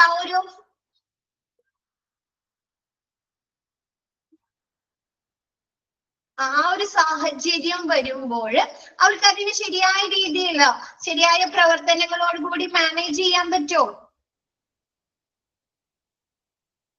അപ്പൊ എന്താണ് നമ്മുടെ മോക്ക് ഡ്രില്ലിന്റെ ഒബ്ജക്റ്റീവ് ലക്ഷ്യം എന്ന് പറയുന്നത് ഓർഗനൈസേഷന്റെ അടിയന്തര തയ്യാറെടുപ്പ് അല്ലെ? ആ ഒരു എമർജൻസി പ്രിപ്പയർഡ് പ്ലാനുകൾ ഓർഗനൈസ് ചെയ്യാൻ അല്ലെ? എന്താണ് പ്ലാൻ വിലയിരുത്താനും നമുക്ക് എന്താണ് സ്റ്റാൻഡേർഡ് ഓപ്പറേറ്റിംഗ് പ്രൊസീജിയേഴ്സ് നിരീക്ഷിക്കാനുമാണ് അല്ലെ? സ്ക്രൂട്ടിനൈസ് ചെയ്യാനുമാണ്. അതുകൊണ്ട് തന്നെ so that the concerned person അപ്പൊ ആ ഒരു ഡ്രില്ലില് അല്ലെങ്കിൽ ആ ഒരു പ്രവർത്തനത്തില് ഉൾപ്പെടുന്ന വ്യക്തിക്ക് അവരുടെ ഡ്യൂട്ടീസ് എന്താണെന്ന് കറക്റ്റ് ആയിട്ടുള്ള ഒരു പ്ലാൻ ഉണ്ടല്ലോ, കറക്റ്റ് ആയിട്ടുള്ള ഒരു അറിവുണ്ട് അല്ലെ? നോളജ് ഇല്ലേ? അവരെന്താ ചെയ്യേണ്ടത് അല്ലെ? അങ്ങനെ ഒരു സിറ്റുവേഷൻ വന്നു കഴിഞ്ഞാല് ഒരു ഫയർ ഉണ്ടായി കഴിഞ്ഞാല് അത് അണക്കാൻ വേണ്ടി അല്ലെങ്കിൽ അത് മാനേജ് കൺട്രോൾ ചെയ്യാൻ വേണ്ടിയിട്ട് എന്താ ചെയ്യേണ്ടതെന്ന് അവർക്ക് ഒരു വ്യക്തമായ ഐഡിയ ഉണ്ടായിരിക്കോ? കറക്റ്റ് രീതിയിൽ മോക്ക് ഡ്രില്ലുകൾ കൊടുക്കുമ്പോൾ ഉണ്ടായിരിക്കോ? അപ്പൊ അവരുടെ ഡ്യൂട്ടീസിനെ കുറിച്ച് അല്ലെ? അതുമായി ബന്ധപ്പെട്ട വ്യക്തികൾക്ക് അവരുടെ ഡ്യൂട്ടീസിനെ കുറിച്ച് വ്യക്തമായ കാഴ്ചപ്പാട് ഉണ്ടാവുകയും പിന്നെ അവരെന്ത് ചെയ്യാണ്? അവരെ ജീവനും അവരുടെ പ്രോപ്പർട്ടീസിനും അല്ലെ ഒരു ബുദ്ധിമുട്ടുകളും ഇല്ലാതെ അവരത് മാനേജ് ചെയ്യുകയും ചെയ്യോ? ആ ഒരു പ്രവർത്തനം മാനേജ് ചെയ്യുകയും ചെയ്യോ? ഫയർ അണയ്ക്കുകയും ചെയ്യും അല്ലെ? നിങ്ങൾ ഫയർമാൻ മൂവി കണ്ടിട്ടുണ്ടോ? ഫയർമാൻ മൂവി എനിക്ക് ഏറ്റവും കൂടുതൽ ഇഷ്ടപ്പെട്ട ഒരു മൂവിയാണത്. അതിലെ മമ്മൂട്ടിയുടെ ആ ഒരു ക്യാരക്ടർ നല്ലൊരു ക്യാരക്ടർ ആണ് അല്ലെ? ആണോ? അതിൽ ശരിക്കും പറയുന്നുണ്ട് അല്ലെ? മമ്മൂട്ടി ഓരോ കാര്യങ്ങളും സസൂക്ഷ്മം വീക്ഷിച്ചു കൊണ്ടാണ് അല്ലെ? നിരീക്ഷിച്ചിട്ടല്ലേ ആ ഒരു ഗ്യാസ് എത്ര വരെ സ്പ്രെഡ് ചെയ്തിട്ടുണ്ട് എന്നുള്ള കാര്യങ്ങളൊക്കെ പറയുന്നത്. അത് കൺട്രോൾ ചെയ്യാനായിട്ട് എന്തൊക്കെ മാർഗങ്ങൾ സ്വീകരിക്കാമെന്നൊക്കെ അതെന്തുകൊണ്ടാ പറയുന്നത്? ആളുടെ എക്സ്പീരിയൻസും ആൾക്ക് കിട്ടിയ ട്രെയിനിങ്ങും എഡ്യൂക്കേഷനും ഒക്കെ കൊണ്ടാണ് അല്ലെ? അപ്പൊ എന്താണ്? അതേപോലെ നമ്മുടെ മോക്ക് ഡ്രില്ലുകളുടെ പ്രധാന ലക്ഷ്യം എന്ന് പറയുന്നത് എന്താണ്? ആ ഒരു എമർജൻസി പ്ലാനുമായി ബന്ധപ്പെട്ട് അതിനുള്ള തയ്യാറെടുപ്പ് നടക്കുകയും ആ ഒരു എമർജൻസി പ്രവർത്തനങ്ങളുമായി ബന്ധപ്പെട്ടിട്ടുള്ള സ്റ്റാൻഡേർഡ് ഓപ്പറേറ്റിംഗ് പ്രൊസീജിയേഴ്സ് സൂക്ഷ്മ നിരീക്ഷണം നടത്തുക എന്നുള്ളതും സൂക്ഷ്മമായി പരിശോധിക്കുകയുമാണ്. അതുകൊണ്ട് തന്നെ എന്താണ്? അതുമായി ബന്ധപ്പെട്ടിട്ടുള്ള വ്യക്തികൾക്ക് അവരുടെ ആ ഒരു റെസ്പോൺസിബിലിറ്റീസ് അല്ലെ? അല്ലെങ്കിൽ അവരുടെ ഡ്യൂട്ടീസ് അവർക്ക് ഇഫക്റ്റീവ് കാര്യക്ഷമമായ രീതിയിൽ അവർക്ക് പ്രാവർത്തികമാക്കാനും അവരുടെ ജീവനും സ്വത്തിനും അല്ലെ പ്രോപ്പർട്ടിക്കും ഒരു ബുദ്ധിമുട്ടുകളും കൂടാതെ അവരുടെ ഡ്യൂട്ടീസ് അവര് ഉചിതമായ രീതിയിൽ പ്രവർത്തിക്കുകയും ചെയ്യുന്നു അല്ലെ? പ്രാവർത്തികമാക്കുകയും ചെയ്യുന്നു. ഓക്കെ ആണോ? ഈ ഒരു ഡിസാസ്റ്റർ എന്നുള്ള ഇത് നമ്മ ഡിസാസ്റ്റേഴ്സുമായിട്ടൊക്കെ കമ്പയർ ചെയ്ത് പറയാനേ പറ്റുള്ളൂ കേട്ടോ. നിങ്ങളും ഒന്ന് തിങ്ക് ചെയ്യാം. നിങ്ങൾക്കും എക്സാമ്പിൾ ഒക്കെ പറയാനുണ്ടെങ്കിൽ പറയാം കേട്ടോ. ഓക്കെ അല്ലേ? അല്ലെങ്കിൽ ബോറടിക്കും. ഓക്കെ, നെക്സ്റ്റ് എടുക്കട്ടെ മിസ്? ക്ലിയർ അല്ലേ? നെക്സ്റ്റ് പറയുന്നത് training for preparedness should include. നമ്മ ആ ഒരു ട്രെയിനിങ്ങുകൾക്കുള്ള ആ ഒരു തയ്യാറെടുപ്പില് എന്തൊക്കെ കാര്യങ്ങളാണ് ഉൾപ്പെടുത്തേണ്ടത് അല്ലെ? നെക്സ്റ്റ് പറയുന്നത് effective personal protection from falling debris. Falling debris എന്ന് പറഞ്ഞാൽ മുകളിൽ നിന്നൊക്കെ ഇങ്ങനെ അവശിഷ്ടങ്ങൾ വീഴില്ലേ? ഇപ്പൊ തീപിടുത്തം ഉണ്ടായാൽ എന്താണ്? മുകളിൽ നിന്ന് തീ പിടിച്ചിട്ട് മേത്തേക്ക് വീഴ് അല്ലെ? അതുമായി പ്രവർത്തനങ്ങൾ നടക്കുന്ന ആളുകളുടെ വീട്ടിലേക്ക് വീഴാറുണ്ടോ? അല്ലെങ്കിൽ എന്താണ് ഭൂകമ്പം ഉണ്ടാകാണ്, അല്ലെങ്കിൽ നമ്മുടെ കൺസ്ട്രക്ഷൻ അല്ലെ ബിൽഡിംഗ് മറിയാണ് അല്ലേ? അപ്പൊ എന്ത് വേണം? അതുമായി ബന്ധപ്പെട്ട ആളുകൾക്ക് പേഴ്സണൽ പ്രൊട്ടക്ഷൻ കൊടുക്കണോ? പ്രൊട്ടക്ഷൻ എക്യുപ്മെന്റുകളോ അങ്ങനെയൊക്കെ. അപ്പൊ അതാണ് പറയുന്നത് effective personal protection from falling debris അല്ലെ. എന്താണ്? നമുക്ക് മുകളിൽ നിന്ന് വീഴുന്ന ആ ഫോളിംഗ് ഡിബ്രിസിൽ നിന്ന് ആ ഒരു ആളുകളെ രക്ഷപ്പെടുത്തുന്നതിനുള്ള പേഴ്സണൽ പ്രൊട്ടക്ഷൻ ഉണ്ടായിരിക്കണം. നെക്സ്റ്റ് പറയുന്നത് prompt rescue of the wounded അല്ലെ. എന്താണ്? നമുക്ക് പരിക്കേറ്റവരെ നമ്മൾ എങ്ങനെ ചെയ്യണം? പെട്ടെന്ന് തന്നെ അവർക്ക് വേണ്ട രക്ഷാപ്രവർത്തനം നടത്തണോ? രക്ഷപ്പെടുത്തണം അല്ലേ? അപ്പൊ പരിക്കേറ്റവരെ ഉടൻ രക്ഷപ്പെടുത്തുക, അതിനു വേണ്ട ട്രെയിനിങ് അതെങ്ങനെയാണ് പ്രാവർത്തികമാക്കേണ്ടതെന്ന് ഉൾപ്പെടുത്തണം അല്ലെ. നെക്സ്റ്റ് പറയുന്നത് ട്രയേജ് ഓഫ് വൂണ്ടഡ് അല്ലെ. പരിക്കേറ്റവർക്ക് ട്രയേജ് കൊടുക്കേണ്ടത് പറഞ്ഞു കൊടുക്കുന്നവർക്ക് ട്രെയിനിങ്ങിലോ. ട്രയേജ് ചെയ്യേണ്ടത് എങ്ങനെയാണ്, പേഷ്യൻസിനെ സോർട്ട് ചെയ്യേണ്ടത് എങ്ങനെയാണ്, അവരുടെ കണ്ടീഷൻ എങ്ങനെയാണ് അല്ലെ. കാറ്റഗറി 1 ആരെയാണ് ഉൾപ്പെടുത്തേണ്ടത്, കാറ്റഗറി 2 ആരെയാണ് ഉൾപ്പെടുത്തേണ്ടത് എന്ന് അവർക്ക് പറഞ്ഞു കൊടുക്കണോ? ട്രെയിനിങ്ങില് കൊടുക്കുന്ന ആളുകൾക്ക് വേണോ? പറഞ്ഞു കൊടുക്കണ്ടേ? ട്രയേജ് പറഞ്ഞു കൊടുക്കണ്ടേ? എന്നാലല്ലേ അവർക്ക് അതിനനുസരിച്ച് ടാഗ് ചെയ്ത് കാറ്റഗറൈസ് ചെയ്ത് പേഷ്യൻസിനെ തരംതിരിക്കാൻ പറ്റുള്ളൂ. ട്രെയിനിങ്ങിൽ ഉൾപ്പെടുത്തേണ്ടതാണ് കേട്ടോ മിസ് പറയുന്നത്. ട്രെയിനിങ്ങിൽ ഉൾപ്പെടുത്തേണ്ടതാണ് കേട്ടോ. അപ്പൊ നെക്സ്റ്റ് പറയുന്നത് resuscitation and first aid for injured victims അല്ലെ. നമ്മുടെ പരിക്ക് പറ്റിയ ആളുകൾക്ക് റിസോസിറ്റേഷൻ കൊടുക്കുക, ഫസ്റ്റ് എയ്ഡ് കൊടുക്കേണ്ട രീതികൾ പറഞ്ഞു കൊടുക്കണോ? അപ്പൊ അങ്ങനെയാ resuscitation and first aid for injured victim. Next പറയുന്നത് പ്രൊപ്പോസിഷൻ ഓഫ് റിലീഫ് സപ്ലൈസ് അല്ലെ. എന്താണ്? അവർക്ക് ആവശ്യമായിട്ടുള്ള റിലീഫ് സപ്ലൈസ് അല്ലെ, ദുരിതാശ്വാസ സാമഗ്രികളുടെ മുൻകരുതല്. അതിലെന്തൊക്കെ ചെയ്യാമെന്ന് അവർക്ക് ഒരു ഐഡിയ വേണം അല്ലെ. അതൊക്കെ ട്രെയിനിങ്ങിൽ പറഞ്ഞു കൊടുക്കണ്ടേ? സർജിക്കൽ എക്യുപ്മെന്റ്, എസെൻഷ്യൽ ആയിട്ടുള്ള മെഡിസിനുകള്, ബ്ലാങ്കറ്റ്, അതൊക്കെ അവർക്ക് എങ്ങനെ കിട്ടുമെന്നല്ലേ, എവിടെ നിന്നൊക്കെ അവർക്ക് ലഭ്യമാക്കാമെന്നതിനെ കുറിച്ച് ഒരു ഐഡിയ വേണ്ടേ സ്റ്റാഫുകൾക്ക്? ഇപ്പൊ നമ്മുടെ ഹോസ്പിറ്റലിലുള്ള ആ ഒരു സർജിക്കൽ എക്യുപ്മെന്റ്സുകള് അല്ലെങ്കിൽ ഹോസ്പിറ്റലിലുള്ള എക്യുപ്മെന്റ്സുകള് അവിടെയുള്ള മെഡിസിൻ ഒക്കെ മതിയാവോ? ഒരു ഡിസാസ്റ്റർ വന്നു കഴിഞ്ഞാല് മതിയാവോ? പോരാ. അപ്പൊ അവര് എന്ത് ചെയ്യണം? പുറമേ നിന്ന് അതൊക്കെ ലഭ്യമാക്കണോ? പുറമേ നിന്ന് അത് ലഭ്യമാക്കണം വേണം. അപ്പൊ അതിന് എന്തൊക്കെ മാർഗങ്ങൾ സ്വീകരിക്കാമെന്ന് അവർക്ക് മുൻകൂട്ടി ഒരു ഐഡിയ ഉണ്ടായിരിക്കണം അല്ലെ, ഒരു അറിവ് ഉണ്ടായിരിക്കണ്ടേ? ആ ഒരു സമയത്ത് അവർ ആലോചിച്ച് നിന്നിട്ട് കാര്യമുണ്ടോ? എന്ത് ചെയ്യാൻ പറ്റുന്ന ആലോചിച്ച് നിന്നിട്ട് കാര്യമുണ്ടോ? ഇല്ല അല്ലേ. അപ്പൊ അങ്ങനെയുള്ള റിലീഫ് സപ്ലൈസുകൾക്കുള്ള ഒരു മുൻകരുതൽ, അത് അവർക്ക് എങ്ങനെയൊക്കെ കളക്ട് ചെയ്യാം എന്നുള്ള ഒരു അറിവ് അവർക്ക് ഉണ്ടായിരിക്കണം. നെക്സ്റ്റ് പറയുന്നത് establishment of temporary water supplies അല്ലെ. താൽക്കാലിക ജലവിതരണം സ്ഥാപിക്കണം അല്ലെ. അവിടെയുള്ള ചിലപ്പോൾ വെള്ളമൊന്നും മതിയാവില്ല, ഒരുപാട് പേഷ്യൻസിനൊക്കെ കൊണ്ടുവരുമ്പോ അല്ലെ. അപ്പൊ അതിനെന്തൊക്കെ മാർഗങ്ങൾ സ്വീകരിക്കാം? നെക്സ്റ്റ് പറയുന്നത് allocation of responsibilities for different relief activities അല്ലെ. എന്താണ്? വിവിധ ദുരിതാശ്വാസ പ്രവർത്തനങ്ങൾക്കായി ചുമതലകൾ നൽകുക അല്ലെ. ഒരാൾക്ക് തന്നെ എല്ലാ പ്രവർത്തനങ്ങളും ഒരുമിച്ച് ചെയ്യാൻ സാധിക്കുമോ? ഇപ്പൊ ഒരു 150 പേഷ്യൻസിനെ കൊണ്ടുവരുമ്പോൾ അല്ലെങ്കിൽ ഒരു 300-400 പേഷ്യൻസിനെ കൊണ്ടുവരുമ്പോൾ അവിടെ ഒരു 4-5 സ്റ്റാഫ് മതിയോ? എന്താണ്? പറ്റില്ല അല്ലെ. അവർക്ക് അത് കറക്റ്റ് രീതിയിൽ ചെയ്യാൻ സാധിക്കില്ല. അപ്പൊ ഓരോരുത്തർക്കും അവരുടേതായിട്ടുള്ള റെസ്പോൺസിബിലിറ്റീസും എന്താണ് റോൾസുകളൊക്കെ നൽകുക. ഓക്കെയാണോ?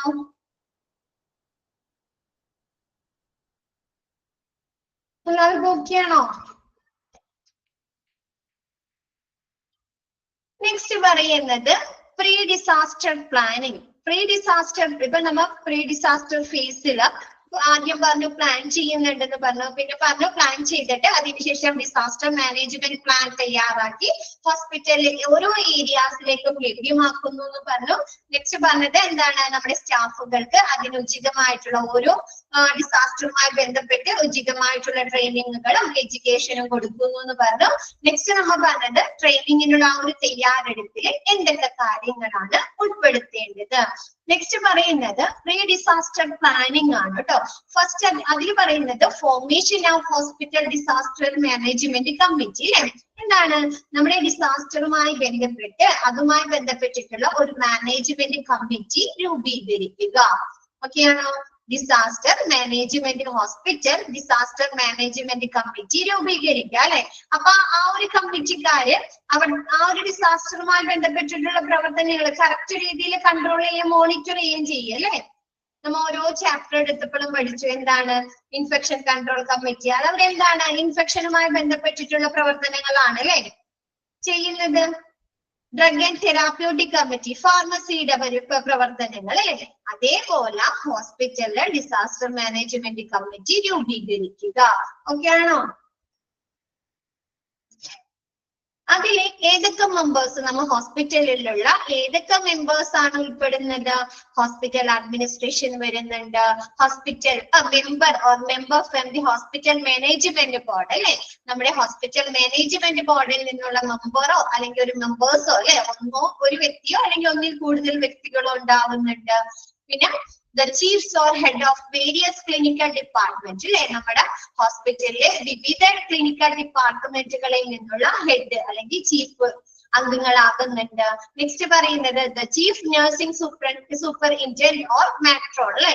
നമ്മുടെ ചീഫ് നഴ്സോ അല്ലെങ്കിൽ മാട്രോണോ അതിൽ അംഗമാവുന്നുണ്ട്. ഫിനാൻസ് ഡിപ്പാർട്ട്മെന്റ് നമുക്ക് എന്താണ് ഈ ഒരു ഡിസാസ്റ്ററുമായി ബന്ധപ്പെട്ട് ചിലവ് ഒരുപാട് പൈസയൊക്കെ ചെലവ് വരുന്നുണ്ട് അല്ലെ. ആ പൈസ ആവശ്യമായി വരുന്നില്ലേ?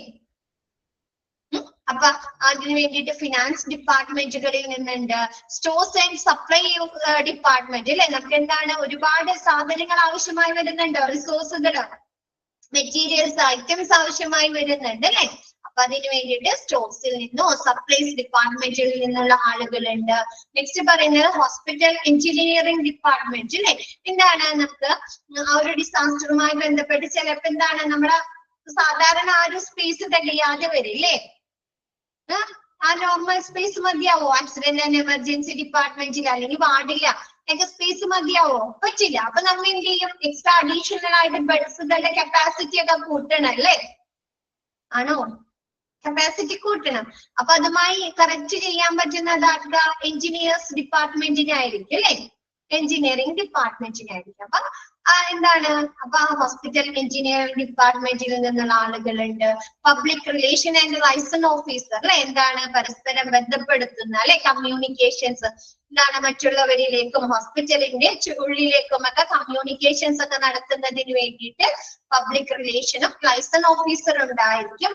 നെക്സ്റ്റ് പറയുന്നത് the chief of security of hospital. എന്താണ് ഒരു ഡിസാസ്റ്റർ വന്നു കഴിഞ്ഞാല് ഹോസ്പിറ്റലിൽ ഒരുപാട് തിരക്ക് അനുഭവപ്പെടുന്നുണ്ട് അല്ലെ. ആണോ?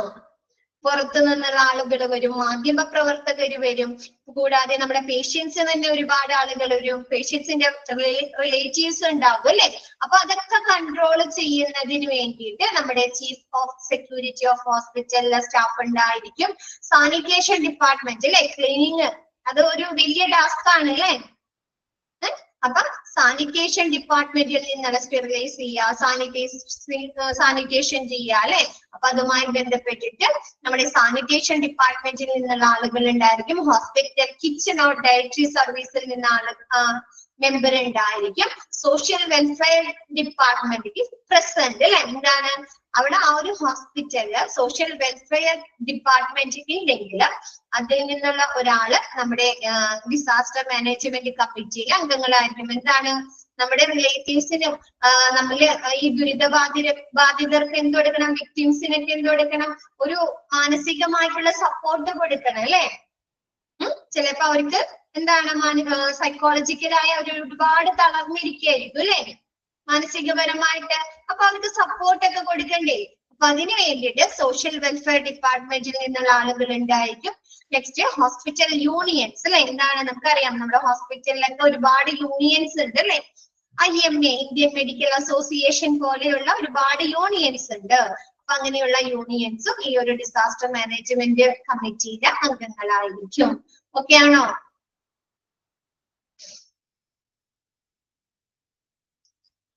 നെക്സ്റ്റ് പറയുന്നത് ICS.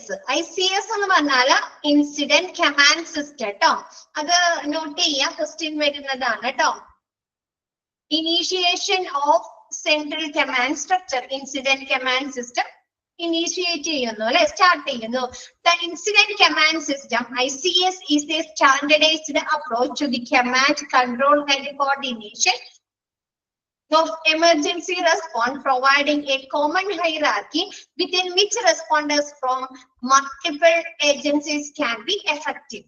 നമുക്ക് ഒരു ഡിസാസ്റ്റർ ഉണ്ടായി കഴിഞ്ഞു കഴിഞ്ഞാല് നമുക്കറിയാം, ഒരു ഓർഗനൈസേഷൻ അല്ലെങ്കിൽ ഒരു ദുരിതാശ്വാസ സംഘടനകൾ മാത്രമാണോ പ്രവർത്തിക്കുന്നത്? അവർ മാത്രമാണോ അതിനുവേണ്ട പ്രവർത്തനങ്ങൾ നടത്തുന്നത്? അല്ല, ഒരുപാട് ഓർഗനൈസേഷനുകൾ വരുന്നുണ്ട് അല്ലെ. മൾട്ടിപ്പിൾ ഏജൻസിയുടെ ഒരു റെസ്പോണ്ട് ഉണ്ടാവുന്നുണ്ട്. അപ്പൊ അതൊക്കെ എന്ത് ചെയ്യണം? അവർക്ക് ആവശ്യമായിട്ടുള്ള സ്റ്റാൻഡേർഡൈസ്ഡ് അപ്രോച്ചിലൂടെ അവർക്ക് ആവശ്യമായിട്ടുള്ള കമാൻഡുകൾ കൊടുക്കണം അല്ലെ. അവരെ പ്രവർത്തനങ്ങൾ കൺട്രോൾ ചെയ്യണം, കോർഡിനേറ്റ് ചെയ്യണ്ടേ? കോർഡിനേറ്റും ചെയ്യണം അല്ലെ. എന്നാൽ മാത്രമാണ് നമുക്ക് ആ ഒരു ദുരിതാശ്വാസ പ്രവർത്തനം സക്സസ് ആയിട്ട് പ്രാവർത്തികമാക്കാൻ സാധിക്കുള്ളൂ അല്ലെ. അവർ തമ്മിലുള്ള ആ ഒരു കോർഡിനേഷൻ വന്നെങ്കിൽ, അവർ തമ്മിലുള്ള നല്ല രീതിയിലുള്ള ഒരു കൺട്രോൾ നമുക്ക് കൊടുക്കാൻ സാധിച്ചെങ്കിൽ അല്ലെ, അവർക്ക് ശരിയായ രീതിയിലുള്ള കമാൻഡ് കൊടുക്കാൻ സാധിച്ചാൽ മാത്രമല്ലേ.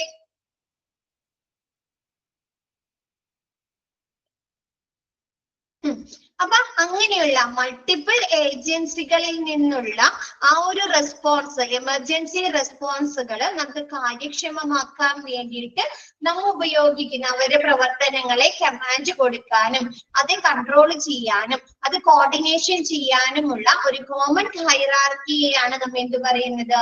ഇൻസിഡന്റ് കമാൻഡ് സിസ്റ്റം എന്ന് പറയുന്നത്.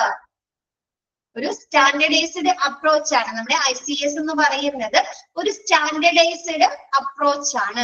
ഇത് എന്താണ് പറയുന്നത്? മൾട്ടിപ്പിൾ ഏജൻസികളുടെ റെസ്പോൺസുകൾ അല്ലെ, പ്രവർത്തനങ്ങള് എഫക്റ്റീവ് ആയിട്ട് നടക്കുന്നതിന് വേണ്ടി അവരുടെ പ്രവർത്തനങ്ങൾക്ക് കൺട്രോൾ ചെയ്യുക, അവരുടെ പ്രവർത്തനങ്ങൾക്ക് വേണ്ട കമാൻഡ് കൊടുക്കുക, അവരുടെ പ്രവർത്തനങ്ങൾ നമ്മൾ ശരിയായ രീതിയിൽ നിയന്ത്രിക്കുക, അവരുടെ പ്രവർത്തനങ്ങളിൽ കോർഡിനേഷൻ കൊണ്ടുവരുന്നതിനുള്ള ഒരു കോമൺ ഹൈറാർക്കിയെയാണ്, പൊതുശ്രേണിയെയാണ് നമ്മൾ എന്ത് പറയുന്നത്? ഇൻസിഡന്റ് കമാൻഡ് സിസ്റ്റം എന്ന് പറയുന്നത്. ഓക്കെ ആണോ?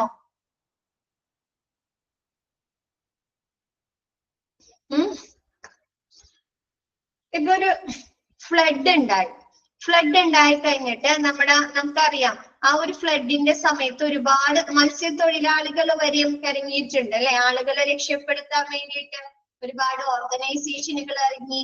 നമ്മുടെ ഗവൺമെന്റിന് നടക്കാൻ അവരെ കൊണ്ട് പറ്റില്ല എന്നുണ്ടപ്പോ എന്ത് ചെയ്തു? മത്സ്യത്തൊഴിലാളികളെ വരെയും ഇറങ്ങി അവരവരുടെ വഞ്ചിയൊക്കെ എടുത്ത് ആളുകളെ രക്ഷപ്പെടുത്തുണ്ടായി അല്ലേ. ആണോ? ഉണ്ട്.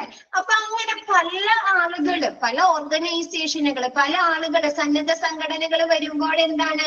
അവരുടെ അഭിപ്രായങ്ങളില്, അവരുടെ പ്രവർത്തനങ്ങളിലൊക്കെ വ്യത്യാസങ്ങൾ ഉണ്ടാവും അല്ലേ. ആണോ? അവരുടെ പ്രവർത്തനങ്ങളിലും അവരുടെ ആ ഒരു വ്യൂ പോയിന്റ്സിലും കാഴ്ചപ്പാടുകളിലൊക്കെ വ്യത്യാസങ്ങൾ ഉണ്ടാവും. അങ്ങനെ വ്യത്യാസത്തോടു കൂടി അവർ പ്രവർത്തിച്ചു കഴിഞ്ഞാൽ ആ ഒരു ദുരിതാശ്വാസ പ്രവർത്തനം നമുക്ക് എഫക്റ്റീവ് ആക്കാൻ പറ്റുമോ? സക്സസിലേക്ക് എത്തിക്കാൻ പറ്റുമോ? ഇല്ല അല്ലേ. ചിലപ്പോ അവർക്കിടയിൽ തന്നെ എന്താണ് ഈഗോ പ്രോബ്ലംസ് വരാം അല്ലേ. അവർക്കിടയിൽ തന്നെ ഈഗോ പ്രോബ്ലംസ് വരാം.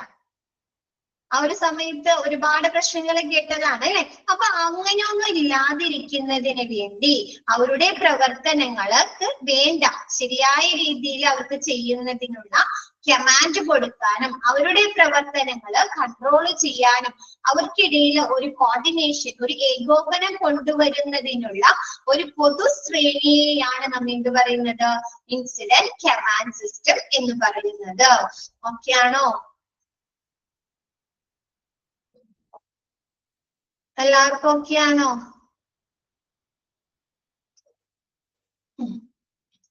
നെക്സ്റ്റ് പറയുന്നത് HICS അല്ലെ. HICS ഒക്കെ ക്വസ്റ്റ്യൻ വരുന്നതാണ് ഹോസ്പിറ്റൽ ഇൻസിഡന്റ് കമാൻഡ് സിസ്റ്റം. അപ്പൊ നമ്മളിപ്പോ പൊതുവായിട്ടുള്ള കാര്യമാണ് അല്ലെ പറഞ്ഞത്, ഇൻസിഡന്റ് കമാൻഡ് സിസ്റ്റം. അപ്പൊ ഹോസ്പിറ്റൽ ഇൻസിഡന്റ് കമാൻഡ് സിസ്റ്റം എന്തായിരിക്കും? എന്തായിരിക്കും?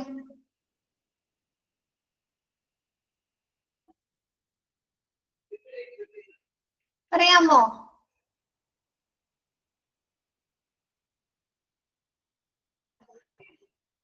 ഇൻസിഡന്റ് കമാൻഡ് സിസ്റ്റം നമ്മൾ ജസ്റ്റ് പറഞ്ഞു, എന്താണ്? ഒരു ദുരിതം, ഒരു ഡിസാസ്റ്റർ ഉണ്ടായി കഴിഞ്ഞാൽ ആ ഒരു ഡിസാസ്റ്ററുമായി ബന്ധപ്പെട്ടിട്ടുള്ള പല ഏജൻസികളിൽ നിന്നുള്ള അല്ലെ, പല സംഘടനകളിൽ നിന്നുള്ള പ്രവർത്തനങ്ങള് അവർക്ക് വേണ്ട നിർദ്ദേശങ്ങൾ കൊടുക്കാനും അവരെ കൺട്രോൾ ചെയ്യാനും അവരുടെ ഇടയിൽ ഒരു ഏകോപനം കൊണ്ടുവരുന്നതിനുള്ള ഒരു കോമൺ ഹൈറാർക്കിയെയാണ് നമ്മൾ എന്ത് പറയുന്നത്? ഇൻസിഡന്റ് കമാൻഡ് സിസ്റ്റം എന്ന് പറയുന്നത് അല്ലെ. അപ്പൊ ഹോസ്പിറ്റൽ ഇൻസിഡന്റ് കമാൻഡ് സിസ്റ്റം എന്തായിരിക്കും? ഒന്ന് ആലോചിച്ച് നോക്ക്. ആലോചിക്കേ. ഹോസ്പിറ്റൽ, ഒരു ഹോസ്പിറ്റലില് ഒരു ഡിസാസ്റ്റർ ഒക്കർ ചെയ്ത് കഴിഞ്ഞാല് അല്ലെ, അവരുടെ പ്രവർത്തനങ്ങൾ എങ്ങനെ അവർക്ക് നടത്താം എന്നതിനെ കുറിച്ച് അല്ലെ ആണോ?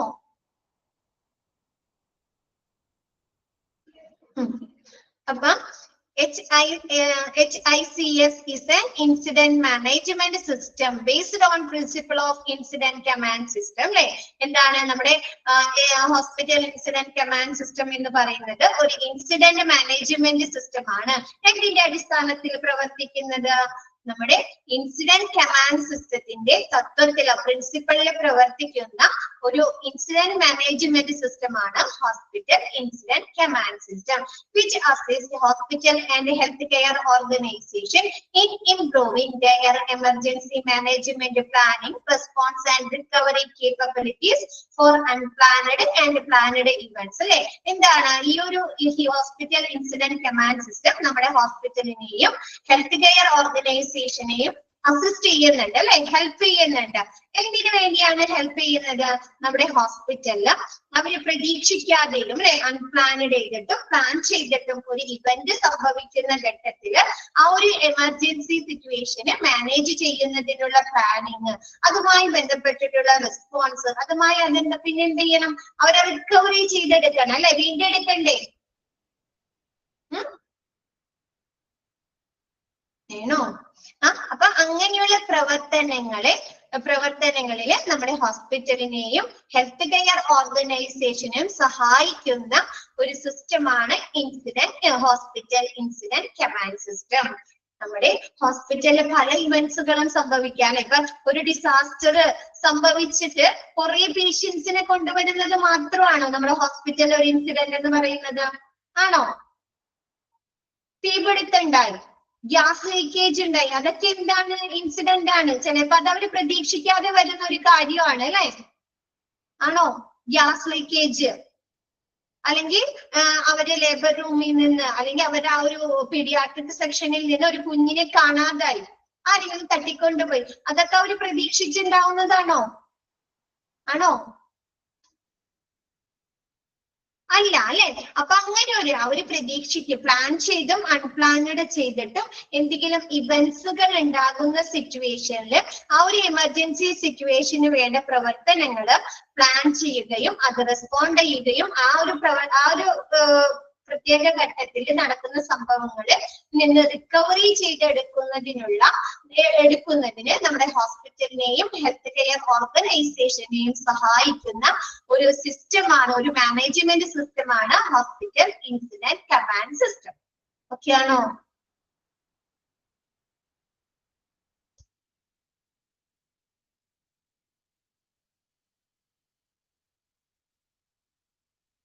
ഓക്കെ ആണോ? ബാക്കി എല്ലാവർക്കോ ബോറടിക്കുന്നുണ്ടോ? ഡിസാസ്റ്റർ പഠിച്ച് ഈ ഒരു ചാപ്റ്റർ ഇങ്ങനെ തന്നെയാണ് കേട്ടോ. ലാസ്റ്റ് സെക്ഷൻ ആവുമ്പോ ഭയങ്കര സിമ്പിൾ ആണ് കേട്ടോ, ഈസി ആണ്. ഈ ഒരു സെക്ഷനൊക്കെ ഇങ്ങനെ തന്നെയാണ്, നിങ്ങൾക്ക് പഠിക്കാണ്ട് നിവൃത്തിയില്ല. പക്ഷെ ഇത് നിങ്ങൾ കറക്റ്റ് രീതിയിൽ മനസ്സിലാക്കി പഠിക്കുകയാണെങ്കിൽ നിങ്ങൾക്ക് ഒട്ടും മറ്റു ചാപ്റ്റേഴ്സിന്റെ കൂട്ടല്ല, നിങ്ങൾ ഒട്ടും മറന്നു പോവില്ല കേട്ടോ. നിങ്ങളുടെ മെമ്മറിയിൽ നിൽക്കും. ഓക്കെ, മിസ് പറയുന്നത് മനസ്സിലാകുന്നുണ്ടോ? എല്ലാവർക്കും ഓക്കെ ആണോ?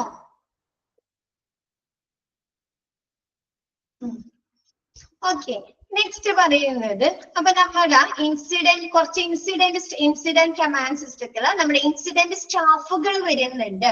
അപ്പൊ ആ ഇത് ഇൻസിഡന്റ് സ്റ്റാഫുകൾ ആരൊക്കെയാണ്, അവരുടെ ഫങ്ഷൻസ് എന്താണ് എന്നാണ് നെക്സ്റ്റ് പറയുന്നത്. ഫസ്റ്റ് പറയുന്നത് ആരാണ്? ഇൻസിഡന്റ് കമാൻഡർ അല്ലെ, അതിന് നേതൃത്വം കൊടുക്കുന്ന ആ ഒരു ഇൻസിഡന്റിന്റെ മായി ബന്ധപ്പെട്ടിട്ടുള്ള പ്രവർത്തനങ്ങൾക്ക് നേതൃത്വം കൊടുക്കുന്ന ആളാണ് ഇൻസിഡന്റ് കമാൻഡർ. ആളുടെ റെസ്പോൺസിബിലിറ്റീസ് എന്താണെന്ന് നോക്കിയേ. Manage all aspects of the hospital participation in operating the disaster operation അല്ലെ. എന്താണ്? ദുരന്ത പ്രവർത്തനങ്ങളില് നമ്മുടെ ഹോസ്പിറ്റൽ പങ്കാളിത്തത്തിന്റെ എല്ലാ വശങ്ങളും കൈകാര്യം ചെയ്യുന്ന ആളെയാണ് നമ്മൾ എന്ത് പറയുന്നത്? ഇൻസിഡന്റ് കമാൻഡർ എന്ന് പറയുന്നത് അല്ലെ. അപ്പൊ ഒരു ഡിസാസ്റ്റർ പ്രവർത്തനം ഉണ്ടായാല് എന്തൊക്കെ കാര്യങ്ങൾ സംഭവിക്കുന്നുണ്ട്? സ്റ്റാഫ് എന്താണ്, നമ്മുടെ പേഷ്യൻസിന് ആവശ്യമായിട്ടുള്ള എക്യുപ്മെന്റുകൾ ലഭ്യമാക്കണം, അവർക്ക് ആവശ്യമായിട്ടുള്ള ഫെസിലിറ്റീസ് ലഭ്യമാക്കണം, ഓരോ ഭാഗത്തേക്ക് ആവശ്യമായിട്ടുള്ള സ്റ്റാഫുകളെ പ്രൊവൈഡ് ചെയ്യണം അല്ലേ. ഒരുപാട് പ്രവർത്തനങ്ങളുണ്ടോ?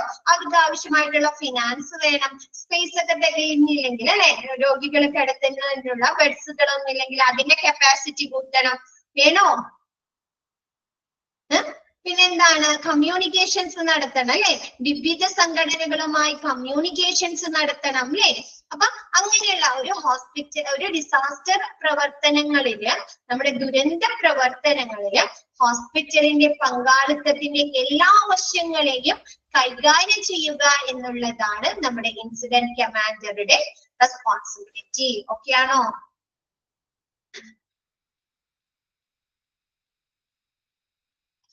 നെക്സ്റ്റ് പറയുന്നത് പബ്ലിക് റിലേഷൻ ഓഫീസർ അല്ലെ. PROയുടെ ഡ്യൂട്ടി എന്താണ്? Circulation of all the information, medical or otherwise അല്ലെ. നമ്മുടെ മെഡിക്കൽ ആയിക്കോട്ടെ നോൺ മെഡിക്കൽ ആയിക്കോട്ടെ എല്ലാ ആളുകൾക്കും ആവശ്യമായിട്ടുള്ള എന്താണ്? വിവരങ്ങളുടെ സർക്കുലേഷൻസ് അല്ലെ. ഓരോരുത്തരും റെസ്പോൺസിബിലിറ്റീസ് എന്താണ്, ഓരോരുത്തരും ചെയ്യേണ്ട പ്രവർത്തനങ്ങൾ എന്താണ് അല്ലെ, അതുമായി ബന്ധപ്പെട്ടിട്ടുള്ള സർക്കുലേഷൻ കൊടുക്കുക എന്നുള്ളതാണ് നമ്മുടെ പബ്ലിക് റിലേഷൻ ഓഫീസറുടെ ഡ്യൂട്ടി. ഓക്കെ ആണോ?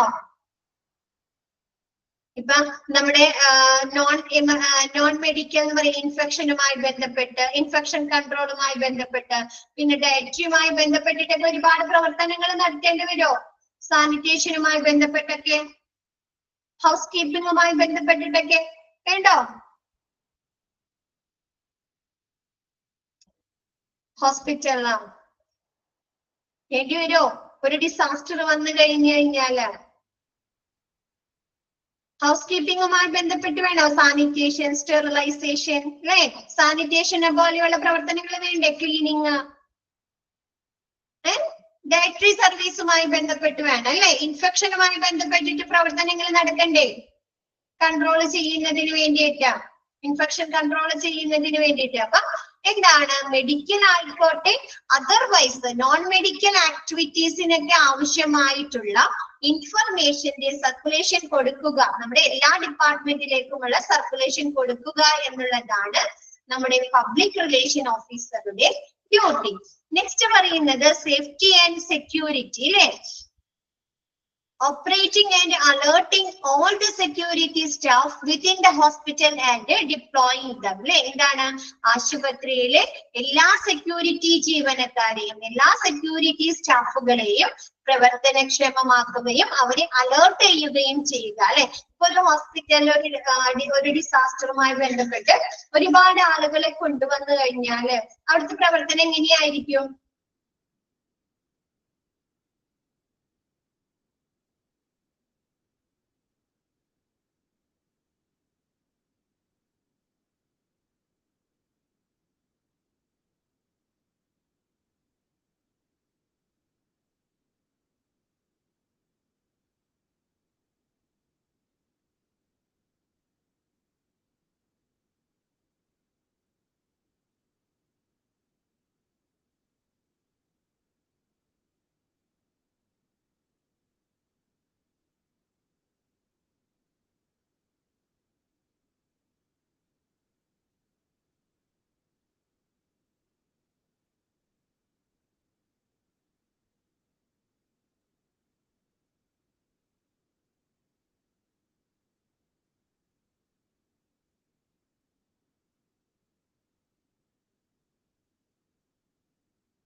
ഹലോ,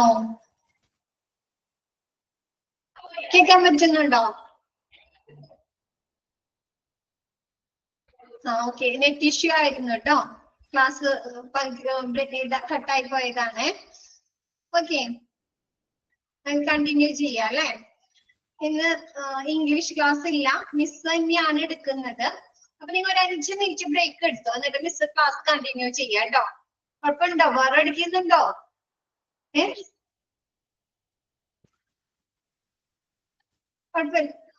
കുഴപ്പമുണ്ടെന്നാണ് ശ്രീലക്ഷ്മി. കുഴപ്പമില്ല. ഓക്കെ,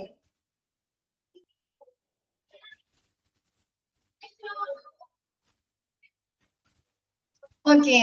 അപ്പൊ 5 മിനിറ്റ് ഒന്ന് ബ്രേക്ക് എടുത്തിട്ട് ഒക്കെ വന്നോ, ഒന്ന് റിലാക്സ് ചെയ്തിട്ടൊക്കെ വന്നോ, നമുക്ക് ക്ലാസ് കണ്ടിന്യൂ ചെയ്യാം കേട്ടോ. ഓക്കെ.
ഓക്കെ, നെറ്റിന്റെ ഇഷ്യൂ ഉണ്ട് കേട്ടോ, ക്ലാസ് ഇടക്ക് കട്ടായി പോകുന്നുണ്ട് കേട്ടോ.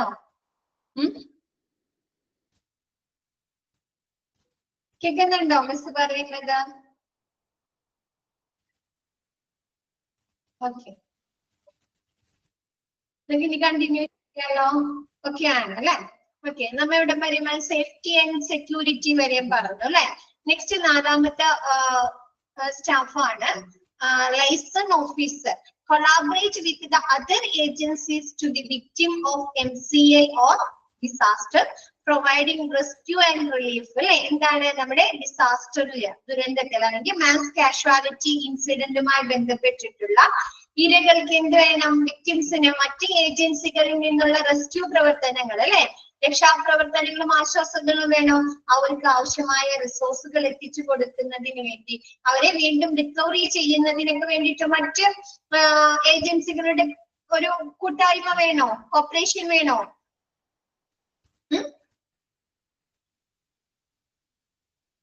വേണോ? സന്നദ്ധ സംഘടനകളുടെയൊക്കെ കൂട്ടായ്മ വേണം അല്ലെ. അപ്പൊ അതിനുള്ള ഒരു കൊളാബറേഷൻ അല്ലെ കൊണ്ടുവരികയാണ് നമ്മുടെ ലൈസൺ ഓഫീസറുടെ ഡ്യൂട്ടി എന്ന് പറയുന്നത്. ഇപ്പൊ നമുക്കറിയാം, ഒരു ഹോസ്പിറ്റലിലെ ഡിസാസ്റ്ററുമായി ബന്ധപ്പെട്ട് ഒരുപാട് പേഷ്യൻസിനെ കൊണ്ടുവരുമ്പോൾ നമ്മുടെ ഹോസ്പിറ്റലിലുള്ള സ്റ്റാഫുകൾ മതിയാവോ? നോർമൽ കണ്ടീഷനിൽ നിന്ന് ഒരുപാട് പേഷ്യൻസിനെ കൊണ്ടുവരുമ്പോൾ നമ്മുടെ ഹോസ്പിറ്റലിലുള്ള സ്റ്റാഫുകൾ മതിയാവോ?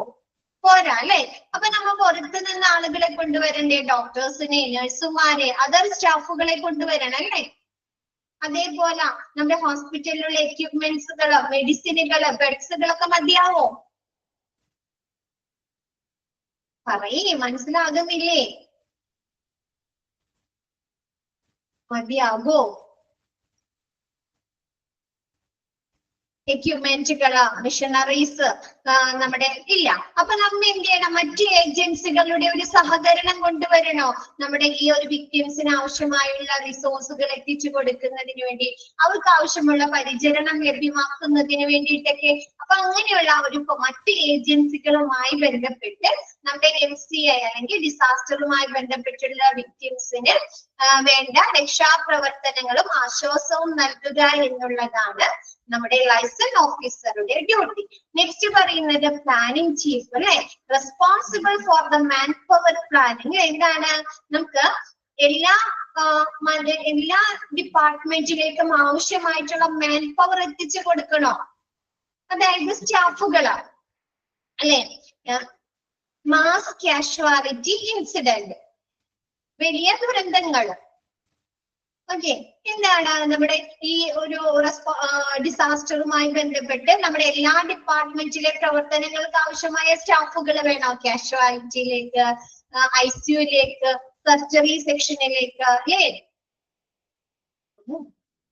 ഡോക്ടേഴ്സ്, നഴ്സുമാര് അല്ലെ. അപ്പൊ അങ്ങനെയുള്ള എന്താണ് മാൻ പവർ പ്ലാനിങ്ങിന്റെ റെസ്പോൺസിബിലിറ്റി ആരാണ്? എല്ലാ ഡിപ്പാർട്ട്മെന്റിലേക്കും ഓരോ ഏരിയാസിലേക്കും ആവശ്യമായിട്ടുള്ള സ്റ്റാഫുകളെ പ്രൊവൈഡ് ചെയ്യുക എന്നുള്ളത് നമ്മുടെ പ്ലാനിംഗ് ചീഫിന്റെ റെസ്പോൺസിബിലിറ്റി ആണ്. ഓക്കെ ആണോ? നെക്സ്റ്റ് ഓപ്പറേഷൻ ചീഫ് അല്ലെ. 6ാമത്തെ സ്റ്റാഫ് ആരാണ്? Operation chief. ആളുടെ ഡ്യൂട്ടി എന്താണ്? Complete in charge of all patient care activities അല്ലെ. എല്ലാ രോഗി പരിചരണ പ്രവർത്തനങ്ങളുടെയും റെസ്പോൺസിബിലിറ്റി കംപ്ലീറ്റ് ഇൻ ചാർജ് ആർക്കാണ്? നമ്മുടെ ഓപ്പറേഷൻ ചീഫിനാണ് അല്ലെ. നമ്മുടെ ഡിസാസ്റ്ററുമായി ബന്ധപ്പെട്ട് നമ്മുടെ പേഷ്യൻസിന് നമ്മൾ ഒരുപാട് പേഷ്യന്റ് കെയർ പ്രവർത്തനങ്ങൾ, രോഗി പരിചരണ പ്രവർത്തനങ്ങൾ നൽകുന്നുണ്ട് അല്ലെ. ലൈസൺ ഓഫീസർ ഒന്നുകൂടെ പറഞ്ഞുതരാം കേട്ടോ. അപ്പൊ അതിനുള്ള റെസ്പോൺസിബിലിറ്റി ആർക്കാണ്? നമ്മുടെ ഓപ്പറേഷൻ ചീഫിനാണ്. നെക്സ്റ്റ് പറയുന്നത് logistic chief, in charge of all support services of the hospital അല്ലെ. നമുക്ക് എന്താണ്? ഹോസ്പിറ്റലില് മറ്റ് സപ്പോർട്ടീവ് സർവീസുകൾ വേണം അല്ലെ. ബ്ലഡ് ബാങ്ക്, ഡയാലിസിസ്, ഫാർമസി, അങ്ങനെയുള്ള സപ്പോർട്ടീവ് സർവീസുകളുടെ സേവനങ്ങൾ വേണോ ഡിസാസ്റ്ററുമായി ബന്ധപ്പെട്ട്? റേഡിയോളജി. അപ്പൊ അങ്ങനെയുള്ള സപ്പോർട്ടീവ് സർവീസുകളുടെ ചുമതല നമ്മുടെ ലോജിസ്റ്റിക് ചീഫിനാണ്. നെക്സ്റ്റ് പറഞ്ഞത് ഫിനാൻസ് ഓഫീസർ അല്ലെ is accountable four allocating of emergency fund and clear the way for emergency purchases. എന്താണ്, നമുക്ക് ആ ഒരു എമർജൻസി സിറ്റുവേഷനുമായി ബന്ധപ്പെട്ട് അതിന്റെ പ്രവർത്തനങ്ങൾക്ക് ആവശ്യമായിട്ടുള്ള ഫണ്ട് അനുവദിക്കുന്നതും പിന്നെന്താണ് എമർജൻസി പർച്ചേസുകൾ ശരിയായ രീതിയിൽ നടത്തുന്നതും ആരാണ്, നമ്മുടെ ഫിനാൻസ് ഓഫീസർ ആണ്. ഓക്കെ ആണോ?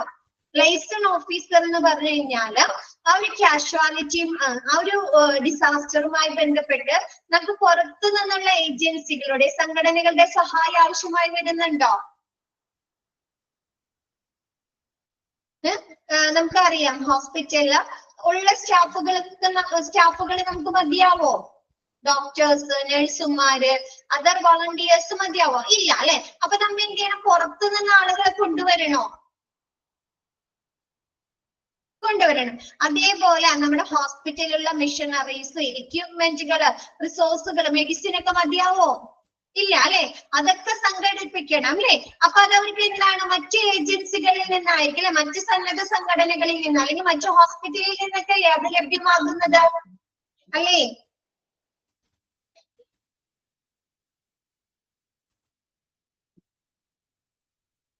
ആണല്ലേ. അപ്പൊ അങ്ങനെയുള്ള എന്താണ് നമ്മുടെ MCAയുമായി മാസ് കാഷ്വാലിറ്റി ഇൻസിഡന്റുമായോ അല്ലെങ്കിൽ നമ്മുടെ ഡിസാസ്റ്ററുമായോ ബന്ധപ്പെട്ടിട്ടുള്ള ഇരകൾക്ക് മറ്റു ഏജൻസികളുമായി ബന്ധപ്പെട്ട അവരിൽ നിന്ന് അവർക്ക് ആവശ്യമായിട്ടുള്ള രക്ഷാപ്രവർത്തനങ്ങളും ആശ്വാസവും ലഭ്യമാക്കുക എന്നുള്ളതാണ് ലൈസൻസ് ഓഫീസറുടെ ഡ്യൂട്ടി. അതായത് നമ്മുടെ ആ ഒരു മാസ് കാഷ്വാലിറ്റി ഇൻസിഡന്റിന്റെ വിക്ടിംസും അതർ ഏജൻസികളുമായിട്ട് ഒരു റിലേഷൻ, ഒരു ബന്ധം സ്ഥാപിക്കുകയാണ് നമ്മുടെ ലൈസൻസ് ഓഫീസറുടെ ഡ്യൂട്ടി. ഓക്കെ ആണോ? ആരാ ചോദിച്ചേ? MCA എന്ന് പറഞ്ഞാല് മാസ് കാഷ്വാലിറ്റി ഇൻസിഡന്റ്, അതായത് വലിയ അപകടങ്ങള്,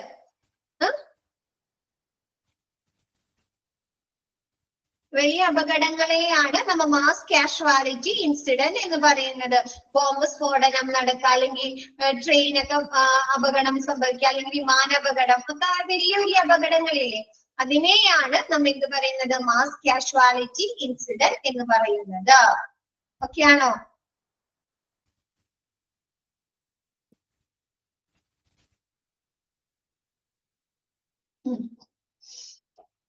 നെക്സ്റ്റ് എടുക്കട്ടെ. Next preparation of job cards അല്ലെ. എന്താണ് ജോബ് കാർഡ്സ് തയ്യാറാക്കുക? ഓരോരുത്തർക്കും അവരുടെ ഡ്യൂട്ടീസും റെസ്പോൺസിബിലിറ്റീസ് ഒക്കെ കാണിക്കുന്ന, അല്ലെങ്കിൽ ഓരോ ഡിപ്പാർട്ട്മെന്റിന്റെ റെസ്പോൺസിബിലിറ്റീസ് ഒക്കെ കാണിക്കുന്ന ജോബ് കാർഡുകൾ തയ്യാറാക്കുക. അപ്പൊ each and every position in the organisational chart അല്ലെ, ICASുമായി ബന്ധപ്പെട്ടിട്ടുള്ള ഓരോ പൊസിഷന്റെയും ആ ഒരു ഓർഗനൈസേഷൻ ചാർട്ട്. ഇപ്പൊ നമ്മൾ പറഞ്ഞു, ഫിനാൻസ് ഓഫീസർ പറഞ്ഞു, പബ്ലിക് റിലേഷൻ ഓഫീസർ പറഞ്ഞു, സെക്യൂരിറ്റി ആൻഡ് സേഫ്റ്റി ഓഫീസർ അല്ലെ, ലൈസൻസ് ഓഫീസർ, പ്ലാനിംഗ് ചീഫ് അല്ലെ. അപ്പൊ ഇവരുമായി ബന്ധപ്പെട്ടിട്ടുള്ള ഓരോ പൊസിഷനെ നമ്മൾ അസൈൻ ചെയ്ത് കൊടുക്കണോ? ആർക്കൊക്കെയാണ് ഏത് ഡ്യൂട്ടീസ് വരുന്നത് എന്ന് കൊടുക്കണോ?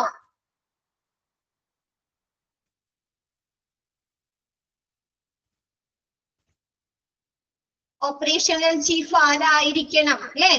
ഓപ്പറേഷണൽ ചീഫ്, നമ്മുടെ ഇൻസിഡന്റ് കമാൻഡ് സിസ്റ്റത്തിന്റെ ഓപ്പറേഷണൽ ചീഫ് ആരായിരിക്കണം? ലോജിസ്റ്റിക് ചീഫ് ആരായിരിക്കണം? ഫിനാൻസ് ഓഫീസർ ആരായിരിക്കണം? പബ്ലിക് റിലേഷൻ ഓഫീസർ ആരായിരിക്കണം? ഇൻസിഡന്റ് കമാൻഡ് ആരായിരിക്കണം എന്നുള്ള ശരിക്കുള്ള ഇൻസ്ട്രക്ഷൻസ് കൊടുക്കണോ? അതങ്ങനെ തെരഞ്ഞെടുത്തിട്ടുണ്ടായിരിക്കണം അല്ലേ? ആണോ? നമ്മ ഒരു കമ്മിറ്റി രൂപീകരിക്കുമ്പോൾ അതില് പ്രസിഡന്റിനെ, സെക്രട്ടറി ഒക്കെ തെരഞ്ഞെടുക്കാറുണ്ടോ? ഉണ്ട്. അതേപോലെ നമ്മുടെ ഈ ഇൻസിഡന്റ് കമാൻഡ് സിസ്റ്റത്തില് 8 സ്റ്റാഫുകൾ ഉണ്ടെന്ന് പറഞ്ഞു. അപ്പൊ അതാരൊക്കെയാണെന്ന് നമ്മൾ കറക്റ്റ് ചെയ്ത് പറയണ്ടേ? ഇൻസിഡന്റ് കമാൻഡർ ആരാണ്? ലൈസൻസ് ഓഫീസർ ആരാണ്? സെക്യൂരിറ്റി ഓഫീസർ ആരാണ് അല്ലെ? ലീഡേഴ്സ് ആരൊക്കെയാണെന്ന്. അപ്പൊ അങ്ങനെയുള്ള ഒരു ഇൻസിഡന്റ് കമാൻഡ് സിസ്റ്റത്തിലെ ആ ഒരു ഓർഗനൈസേഷൻ ചാർട്ടിലെ ഓരോ പൊസിഷനുകളും ആരാണ് നിർവഹിക്കുന്നതെന്ന്, ആ ഒരു റെസ്പോൺസിബിലിറ്റീസ് ആർക്കാണ് നൽകുന്നതെന്ന് കറക്റ്റ് ആയിട്ട് മെൻഷൻ ചെയ്യുക. ഓക്കെ ആണോ?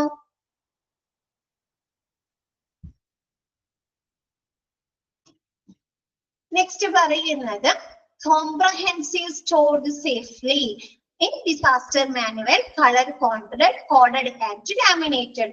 സമഗ്രവും പിന്നെ എന്താണ് സേഫ്റ്റിയുമായിട്ടുള്ള സുരക്ഷിതമായിട്ടുള്ള കളർ കോഡുകള് കളർ കോഡുമായി ബന്ധപ്പെട്ടിട്ടുള്ള ഇൻസ്ട്രക്ഷൻസ് തയ്യാറാക്കുകയും അത് ലാമിനേറ്റ് ചെയ്യുകയും ചെയ്യുക.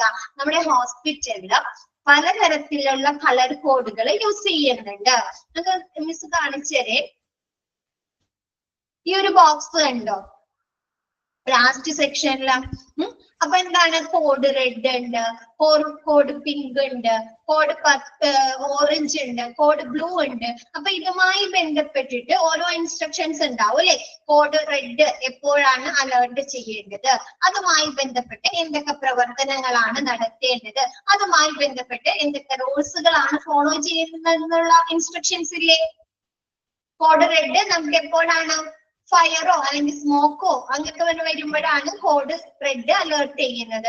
കോഡ് പിങ്ക് എന്ന് പറയുന്നത് നമ്മുടെ പീഡിയാട്രിക് സെക്ഷനിൽ നിന്നോ അല്ലെങ്കിൽ നമ്മുടെ ലേബർ റൂമിൽ നിന്നൊക്കെ അല്ലെങ്കിൽ NICU എന്നൊക്കെ കുഞ്ഞുങ്ങളെ മോഷണം പോകുമ്പോഴോ അല്ലെങ്കിൽ കുഞ്ഞുങ്ങളെ കാണാതാവുകയോ ചെയ്യുമ്പോഴാണ് കോഡ് പിങ്ക് അലേർട്ട് ചെയ്യുന്നത്. ഇത് പഠിക്കാനുണ്ട് കേട്ടോ.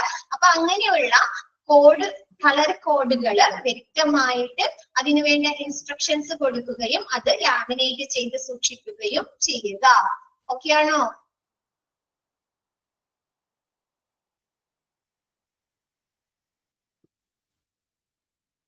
ഓക്കെ ആണോ? ഇതൊന്നും പറയാത്തെ ബാക്കി എല്ലാവർക്കും ഓക്കെ ആണോ? ഓക്കെ. നെക്സ്റ്റ് പറയുന്നത് നോക്കിയേ. Okay. Next, in all areas related with the emergency management plan, അല്ലെ നമ്മൾ ആദ്യം തന്നെ പറഞ്ഞിട്ടുണ്ട് അല്ലെ. ഓരോ ഏരിയയുമായി ബന്ധപ്പെട്ട് നമ്മൾ എമർജൻസി മാനുവൽ പ്ലാൻ തയ്യാറാക്കുന്നുണ്ടെന്ന്. ഇപ്പൊ നമ്മുടെ ആക്സിഡന്റ് ആൻഡ് എമർജൻസി ഡിപ്പാർട്ട്മെന്റിലെ പ്രവർത്തനങ്ങൾ പോലെയാണോ ഓപ്പറേഷൻ തിയേറ്റേഴ്സിലെ പ്രവർത്തനം? അതുപോലെയാണോ ICUവിലെ പ്രവർത്തനം? ആണോ? എല്ലായിടത്തും വ്യത്യാസങ്ങളുണ്ട് അല്ലെ. അപ്പൊ അവിടുത്തെ പ്രവർത്തനങ്ങൾക്ക് അനുയോജ്യമായിട്ടല്ലേ ഡിസാസ്റ്റർ മാനേജ്മെന്റ് പ്ലാൻ തയ്യാറാക്കുന്നത്. അപ്പൊ ഓരോ ഏരിയാസും റിലേറ്റ് ചെയ്തിട്ട് നമ്മുടെ എമർജൻസി മാനേജ്മെന്റ് പ്ലാന് പ്രിപ്പയർ ചെയ്യുക. ഓക്കെ ആണോ? നെക്സ്റ്റ് പറയുന്നത് check list of instruction for the key individuals അല്ലെ. നമ്മുടെ ഡിസാസ്റ്ററുമായി ബന്ധപ്പെട്ടിട്ട് നമ്മൾ ഓരോ ഏരിയാസ് റിലേറ്റ് ചെയ്ത് മാനേജ്മെന്റ് പ്ലാൻ കൊടുത്തു. അതേപോലെ തന്നെ ഓരോ ഏരിയാസും റിലേറ്റ് ചെയ്തിട്ട് പ്രധാന വ്യക്തികൾ ഉണ്ടാവും അല്ലെ, ഹെഡുകൾ ഉണ്ടാവുമല്ലോ, കീ ഇൻഡിവിജ്വൽസ്. അവരായിരിക്കും അല്ലെ ആ ഒരു ഡിപ്പാർട്ട്മെന്റിലെ പ്രവർത്തനങ്ങളെ മോണിറ്റർ ചെയ്യുകയും കൺട്രോൾ ചെയ്യുകയും ചെയ്യുന്നത്. ആണോ? ക്ലിയർ ആവുന്നില്ലേ? നമ്മുടെ കാഷ്വാലിറ്റിയിൽ ആരുണ്ടാവും? കാഷ്വാലിറ്റി മെഡിക്കൽ ഓഫീസർ ഉണ്ടാവും അല്ലെ. ആ കാഷ്വാലിറ്റിയിലെ പ്രവർത്തനങ്ങളെ കൺട്രോൾ ചെയ്യാനും മോണിറ്റർ ചെയ്യാനും വേണ്ടിയിട്ട് ആണോ?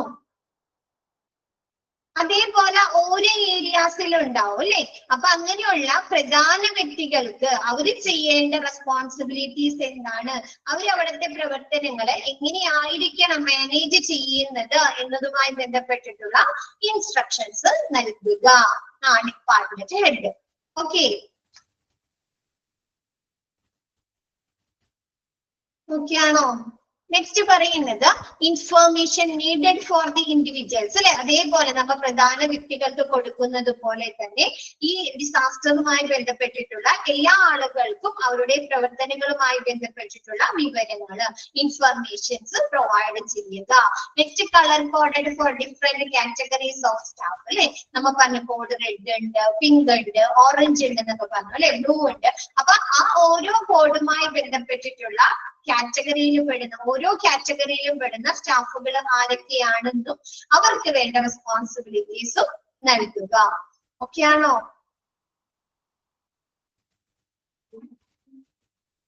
നെക്സ്റ്റ് പറയുന്നത് plan activation of different areas of hospital അല്ലെ. നമ്മുടെ ഡിസാസ്റ്റർ മാനേജ്മെന്റ് പ്ലാന് ആക്ടിവേറ്റ് ചെയ്യുന്ന നമ്മുടെ ഹോസ്പിറ്റലിലെ വ്യത്യസ്ത ഏരിയാസ്, വ്യത്യസ്ത ഡിപ്പാർട്ട്മെന്റുകൾ ഏതെല്ലാമാണ്? ഫസ്റ്റ് പറയുന്നത് എന്താണ്? കമാൻഡ് സെന്റർ അല്ലെ. കമാൻഡ് സെന്റർ എന്ന് പറഞ്ഞാൽ എന്താണ്?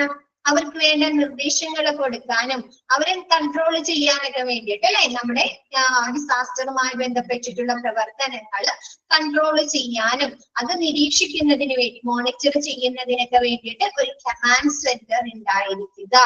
ഓക്കെ ആണോ?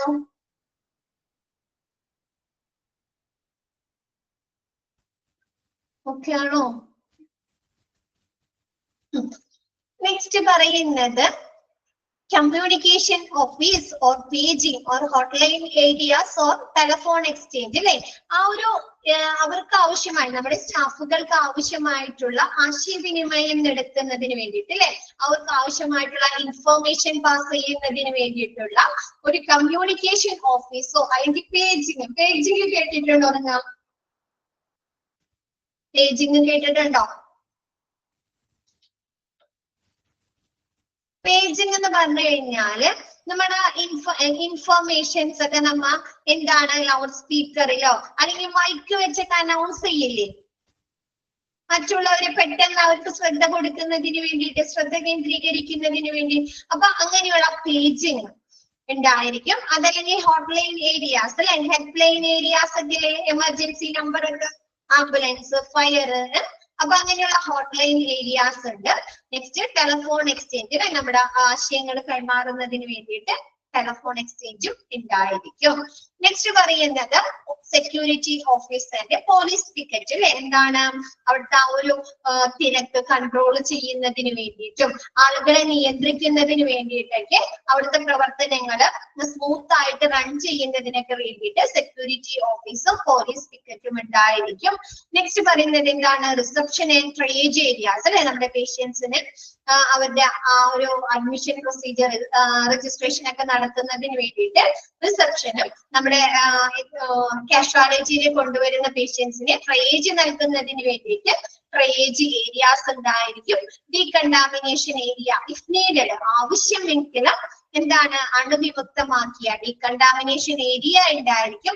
മൈനർ ട്രീറ്റ്മെന്റ് ഏരിയാസ് അല്ലെ, ചെറിയ ചെറിയ മുറിവുകളോ പരിക്കുകളോ ഒക്കെ ഉണ്ടെങ്കിൽ അവരെ ട്രീറ്റ്മെന്റ് ചെയ്യുന്നതിന്, ചികിത്സ കൊടുക്കുന്നതിന് വേണ്ടി മൈനർ ട്രീറ്റ്മെന്റ് ഏരിയാസ് ഉണ്ടായിരിക്കും. നെക്സ്റ്റ് അക്യൂട്ട് കെയർ ഏരിയാസ് അല്ലെ, എമർജൻസി ഡിപ്പാർട്ട്മെന്റ്. എന്താണ്? ക്രിട്ടിക്കൽ അവസ്ഥയിലുള്ള ഹെൽത്ത് കണ്ടീഷനിലുള്ള പേഷ്യൻസിന് ട്രീറ്റ്മെന്റ് കൊടുക്കുന്നതിന് വേണ്ടിയിട്ട്, അവർക്ക് ആവശ്യമായിട്ടുള്ള കെയർസ് നൽകുന്നതിനൊക്കെ വേണ്ടിയിട്ട് അക്യൂട്ട് കെയർ ഏരിയാസ് ഉണ്ടായിരിക്കും. നെക്സ്റ്റ് ഡെഫിനിറ്റീവ് കെയർ ഏരിയാസ് അല്ലെ, നമ്മുടെ ഓപ്പറേഷൻ തിയേറ്റേഴ്സ്, വാർഡുകളൊക്കെ പോലെ തന്നെ ഉള്ള ഡെഫിനിറ്റ് കെയർ ഏരിയാസ് ഉണ്ടായിരിക്കും.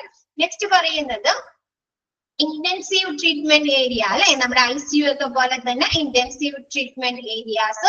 Activation of high dependency units, അതായത് നമുക്ക് കൂടുതലും ക്രിട്ടിക്കൽ സ്റ്റേജിൽ കൊണ്ടുവന്നിട്ട് നമുക്ക് കൂടുതൽ കെയർസ് കൊടുക്കേണ്ട പേഷ്യൻസ് ഉണ്ടാവുമല്ലോ, ഹൈ ഡിപ്പെൻഡൻസി സ്റ്റാഫുകളുടെ കൂടുതൽ പരിചരണങ്ങൾ, കൂടുതൽ ശുശ്രൂഷ നൽകേണ്ട. അപ്പൊ അങ്ങനെയുള്ള ഹൈ ഡിപ്പെൻഡൻസി യൂണിറ്റ്സ് ഉണ്ട്. മോർച്ചറി അല്ലെ, നമ്മുടെ ഹോസ്പിറ്റലിൽ കൊണ്ടുവന്നിട്ട് മരണസംഖ്യക്ക് അല്ലെങ്കിൽ ഡെഡ് ബോഡീസ് ഒക്കെ കൊണ്ട് അത് സൂക്ഷിക്കുന്നതിനുള്ള mortuaries. Hotline holding areas for relatives or not injured അല്ലെ. എന്താണ്? ആ ഒരു പേഷ്യൻസിന്റെ റിലേറ്റീവ്സിന് ഇരിക്കുന്നതിനോ അതല്ലെങ്കിൽ നോൺ ഇൻജേർഡ് ആയിട്ടുള്ള പരിക്കുകളില്ലാത്ത ആളുകൾക്ക് ഇരിക്കാനുള്ള ഏരിയാസ്, വെയിറ്റിംഗ് ഏരിയാസ് ഉണ്ടായിരിക്കും. Next holding for area for holding media briefing അല്ലെ. എന്താണ്? നമുക്കൊരു ഡിസാസ്റ്റർ സംഭവിച്ച് പേഷ്യൻസിനെ ഒക്കെ കൊണ്ടുവന്ന് കഴിയുമ്പോൾ ന്യൂസ് കവറേജ് ചെയ്യാനായിട്ട് ഒരുപാട് മീഡിയാസ് വരാറുണ്ട് അല്ലെ. ഇതോ ഉണ്ട് അല്ലെ. നമ്മ അതിലേ കൂടിയല്ലേ അവിടുത്തെ ആ ഒരു ദുരന്തത്തിനെ കുറിച്ച് ഹോസ്പിറ്റലിൽ കൊണ്ടുവന്ന ആളുകളുടെ വിവരങ്ങൾ അറിയുന്നത് അല്ലെ. ഒരു ഇത്ര പേഷ്യൻസിനെ കൊണ്ടുവന്നു, അതിൽ എത്ര പേഷ്യൻസ് ഗുരുതരാവസ്ഥയിലാണെന്നൊക്കെ അറിയുന്നത് അല്ലെ, മീഡിയാസിലൂടെ അല്ലേ. അപ്പൊ എന്താണ്? നമ്മുടെ ന്യൂസുകൾ കവറേജ് ചെയ്യുന്നതിന് വേണ്ടി വരുന്ന മീഡിയാസിനെ ഇരിക്കുന്നതിനുള്ള, അവർക്ക് വെയിറ്റ് ചെയ്യാനുള്ള വെയിറ്റിംഗ് ഏരിയാസ് ഉണ്ട്. Next area four keeping patient in case A part of part of the hospital is evacuated. അല്ലെ, എന്താണ് ആശുപത്രിയുടെ ഒഴിപ്പിക്കൽ രോഗികളെ പാർപ്പിക്കുന്നതിനുള്ള സ്ഥലം, അതായത് ഇഞ്ചുറി പറ്റി കൊണ്ടുവന്ന് അവർ സ്റ്റേബിൾ ആയി കഴിഞ്ഞിട്ട് അവരെ ഹോസ്പിറ്റലിൽ നിന്ന് ഡിസ്ചാർജ് ചെയ്തിട്ട് അവർക്ക് ഇരിക്കാനുള്ള, അങ്ങനെയുള്ള പേഷ്യൻസിന് ഇരിക്കാനുള്ള ഏരിയ ഉണ്ട്. ഓക്കെ ആണോ? അപ്പൊ ഇത്രയും 13 ഏരിയാസ് ആണ് നമ്മുടെ ഹോസ്പിറ്റലില് എന്താണ് നമ്മുടെ ഡിസാസ്റ്റർ പ്ലാൻ ആക്ടിവേഷൻ നടത്തുന്ന ഏരിയാസ്. ഓക്കെ ആണോ?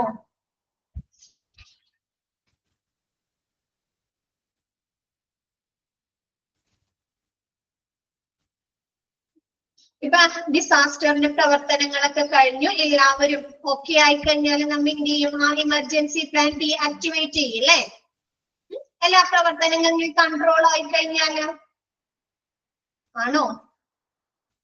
ഡീആക്ടിവേറ്റ് ചെയ്യും. ഡീആക്ടിവേറ്റ് ചെയ്ത് കഴിയുമ്പോൾ ഇതുമായി ബന്ധപ്പെട്ട കുറെ ആളുകൾ ബാക്കി വരാറില്ലേ? ഡിസാസ്റ്ററുമായി ബന്ധപ്പെട്ട് ഒഴിപ്പിക്കേണ്ട ആളുകൾ. അപ്പൊ അങ്ങനെയുള്ള രോഗികളെ താമസിപ്പിക്കാനുള്ള ഏരിയയാണ് 13ാമത്തേല് പറയുന്നത് കേട്ടോ. എന്താണ്? ആശുപത്രിയുടെ ആ ഒരു ഡിസാസ്റ്റർ പ്ലാന് ഡീആക്ടിവേറ്റ് ചെയ്യുന്നതിന്റെ ഭാഗമായിട്ടുള്ള രോഗികളെ പാർപ്പിക്കുന്നതിനുള്ള സ്ഥലം.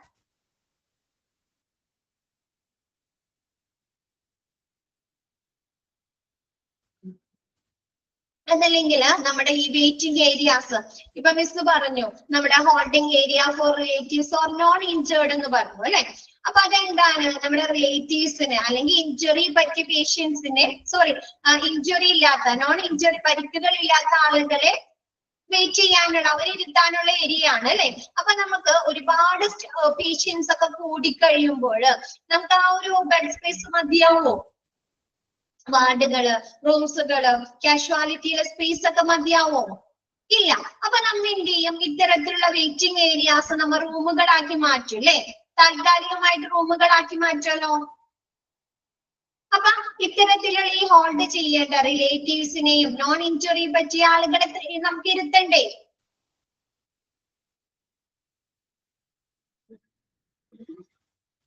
അവരവിടെ നിന്ന് ആ ഒരു ഹോൾഡിംഗ് ഏരിയാസിൽ നിന്ന് ഈ റിലേറ്റീവ്സിനെയും നോൺ ഇഞ്ചുറി ആയിട്ടുള്ള ആളുകളെയും മാറ്റിയാൽ മാത്രമാണ് അല്ലെ നമുക്ക് അവിടെ വാർഡായിട്ടും പേഷ്യൻസിനെ കിടത്താനുള്ള റൂമുകളായിട്ടും മാറ്റാൻ പറ്റുള്ളൂ അല്ലേ? അപ്പൊ അത്തരത്തിലുള്ള ആ ഒരു ഹോൾഡിംഗ് ഏരിയാസിലുള്ള ആളുകളെയൊക്കെ മാറ്റി പാർപ്പിക്കുന്ന സ്ഥലത്തെയാണ്, മാറ്റിയിരുത്തുന്ന സ്ഥലത്തെയാണ് 13ാമത്തേല് പറയുന്നത്. ഒരു ആശുപത്രിയുടെ ഒരു ഭാഗം, ഒരു സെക്ഷൻ ഒഴിപ്പിച്ചാല് അവിടെയുള്ള രോഗികളെ അല്ലെങ്കിൽ അവിടെയുള്ള ആളുകളെ ഇരുത്തുന്നതിനുള്ള അല്ലെങ്കിൽ അവരെ പാർപ്പിക്കുന്നതിനുള്ള ഒരു സെക്ഷനാണ് 13ാമത്. ഓക്കെ ആണോ?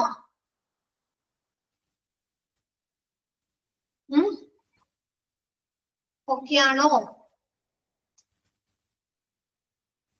നെക്സ്റ്റ് പറയുന്നത്, അപ്പൊ നമ്മൾ ഇങ്ങനെ ഒരുപാട് പേഷ്യൻസിനെ കൊണ്ടുവന്നു. എന്താണ്? അപ്പൊ നമുക്ക് അവിടുത്തെ നമ്മുടെ ഹോസ്പിറ്റലിലുള്ള ആ ഒരു നോർമൽ ബെഡ് കപ്പാസിറ്റി തികയാതെ വന്നു. അപ്പൊ ആ ഒരു ബെഡ് കപ്പാസിറ്റി കൂട്ടുന്നതിന് വേണ്ടിയിട്ട് നമുക്ക് എന്തൊക്കെ കാര്യങ്ങൾ ചെയ്യാൻ സാധിക്കുമെന്നാണ് നെക്സ്റ്റ് പറയുന്നത്. Increased bed capacity in times of emergency. ഒരു എമർജൻസി സിറ്റുവേഷനിൽ അവിടുത്തെ ആ ഒരു ബെഡിന്റെ ആ ഒരു അളവ് കപ്പാസിറ്റി കൂട്ടുന്നതിന് വേണ്ടിയിട്ട് എന്തൊക്കെ കാര്യങ്ങൾ ചെയ്യാൻ സാധിക്കും? ഡിസ്ചാർജ് ഇലക്ടീവ് കേസസ് അല്ലെ. എന്താണ്? ഡിസ്ചാർജ് ആയിരിക്കുന്ന പേഷ്യൻസ് ഉണ്ടാവുമല്ലോ, ട്രീറ്റ്മെന്റ് ഒക്കെ കഴിഞ്ഞ് ഡിസ്ചാർജ് ആയിരിക്കുന്ന പേഷ്യൻസ് ഉണ്ടാവും അല്ലെ. അപ്പൊ അവരെ എത്രയും പെട്ടെന്ന് ഹോസ്പിറ്റലിൽ നിന്ന് പറഞ്ഞയക്കുക. ഓക്കെ ആണോ? നമ്മ പറയാറുണ്ട്, രാവിലെ ഡിസ്ചാർജ് ചെയ്താലും നമ്മ പോകുമ്പോൾ എപ്പോഴാകുന്നു? ഈവനിങ് ആവും അല്ലെ, ചിലപ്പോ രാത്രിയാവും. അപ്പൊ അങ്ങനെയൊന്നും ഇല്ലാതെ ആ ഒരു ഡിസ്ചാർജ് ആയിരിക്കുന്ന പേഷ്യൻസിനെ എത്രയും വേഗം ഹോസ്പിറ്റലിൽ നിന്ന് പറഞ്ഞയക്കുക. ഓക്കെ ആണോ?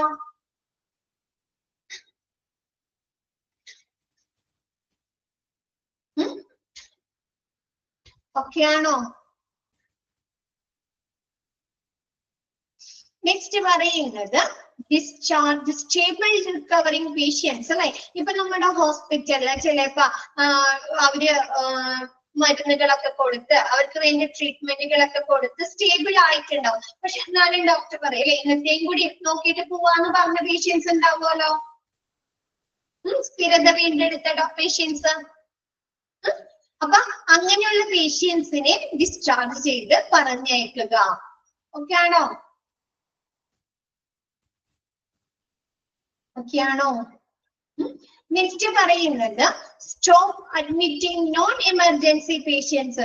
എമർജൻസി അല്ലാത്ത പേഷ്യൻസിനെ അഡ്മിറ്റ് ആക്കുന്നത് ഒഴിവാക്കുക അല്ലെ. എന്തെങ്കിലും ക്രിട്ടിക്കൽ സിറ്റുവേഷൻ അല്ലെങ്കിൽ എമർജൻസി ആയിട്ടുള്ള പേഷ്യൻസിനെ മാത്രം അഡ്മിറ്റ് ചെയ്യുക. ഓക്കെ അല്ലേ? നെക്സ്റ്റ് പറയുന്നത് change waiting or non patient care areas into make shift ward അല്ലെ. നമ്മുടെ വെയിറ്റിംഗ് ഏരിയാസ് അല്ലെങ്കിൽ നോൺ പേഷ്യന്റ് കെയർ ഏരിയാസ് ഒക്കെ എന്ത് ചെയ്യുക? രോഗി പരിചരണമല്ലാത്ത മേഖലകളൊക്കെ എന്താക്കി മാറ്റുക? താൽക്കാലികമായിട്ട് വാർഡുകളാക്കി മാറ്റുക. നെക്സ്റ്റ് പറയുന്നത് planning of public information and liaison അല്ലെ. എന്താണ്? വിവരങ്ങളുടെ ആസൂത്രണവും പിന്നെ എന്താണ് അവ തമ്മിലുള്ള ഒരു ബന്ധവും അല്ലെ. ഇപ്പൊ നമ്മ ഡിസാസ്റ്ററുമായി ബന്ധപ്പെട്ട് അവര് അങ്ങോട്ട് ഇങ്ങോട്ട് കമ്മ്യൂണിക്കേറ്റ് ചെയ്യാറുണ്ട് അല്ലെ. ഇനി എത്ര ആളുകൾക്ക് എന്താണ് ഈ ഒരു ദുരന്തം ബാധിച്ചിട്ടുണ്ട്, ഇനി എത്ര പേരെ കൂടി ഹോസ്പിറ്റലിൽ കൊണ്ടുവരാനുണ്ടെന്നൊക്കെയുള്ള ഒരു ഇൻഫർമേഷൻ കൈമാറാറില്ലേ അങ്ങോട്ടും ഇങ്ങോട്ടും സന്നദ്ധ സംഘടനകളും ഹോസ്പിറ്റലുകാരും തമ്മില് ഉണ്ടോ? അപ്പൊ അതിനുള്ള ബെഡ് കപ്പാസിറ്റി ഉണ്ടോ അല്ലെ?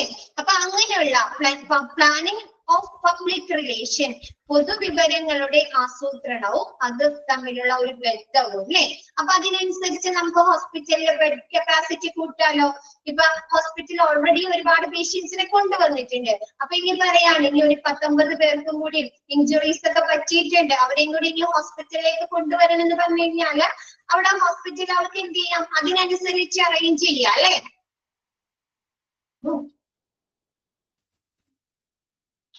അപ്പൊ അങ്ങനെയുള്ള ഒരു planning of public information and liaison. Next പറയുന്നത് planning for security of hospital in emergency situation അല്ലെ. അടിയന്തര സാഹചര്യം, ഇങ്ങനെയൊക്കെ എമർജൻസി സിറ്റുവേഷൻ ഉണ്ടാകുമ്പോൾ ആശുപത്രിയുടെ ആ സുരക്ഷിതത്വം ഉറപ്പുവരുത്തണം അല്ലെ. ആസൂത്രണം ചെയ്യണ്ടേ? സെക്യൂരിറ്റി സ്റ്റാഫുകളെ എവിടെയൊക്കെ നിർത്തണം അല്ലെ. അവരെന്തൊക്കെ കാര്യങ്ങൾ ശ്രദ്ധിക്കണം, അവര് ഹോസ്പിറ്റലിലെ പ്രവർത്തനങ്ങൾ എങ്ങനെ കൺട്രോൾ ചെയ്യണം, മീഡിയാസിനെ എങ്ങോട്ട് അയക്കണം, വരുന്ന ആളുകൾ എങ്ങോട്ട് എവിടെ വെയിറ്റിംഗ് ചെയ്യാനിരിക്കണം എന്നുള്ളൊരു ഇൻസ്ട്രക്ഷൻസ് ഒക്കെ ഉണ്ടാവും അല്ലെ സെക്യൂരിറ്റി സ്റ്റാഫുകൾക്ക്. നമ്മുടെ അടിയന്തര സാഹചര്യങ്ങളില് ആശുപത്രികളുടെ സുരക്ഷ ആസൂത്രണം ചെയ്യുക. ഓക്കെ ആണോ?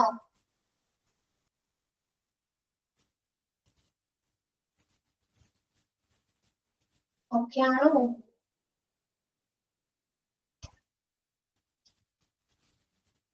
ക്ലിയർ ആണോ?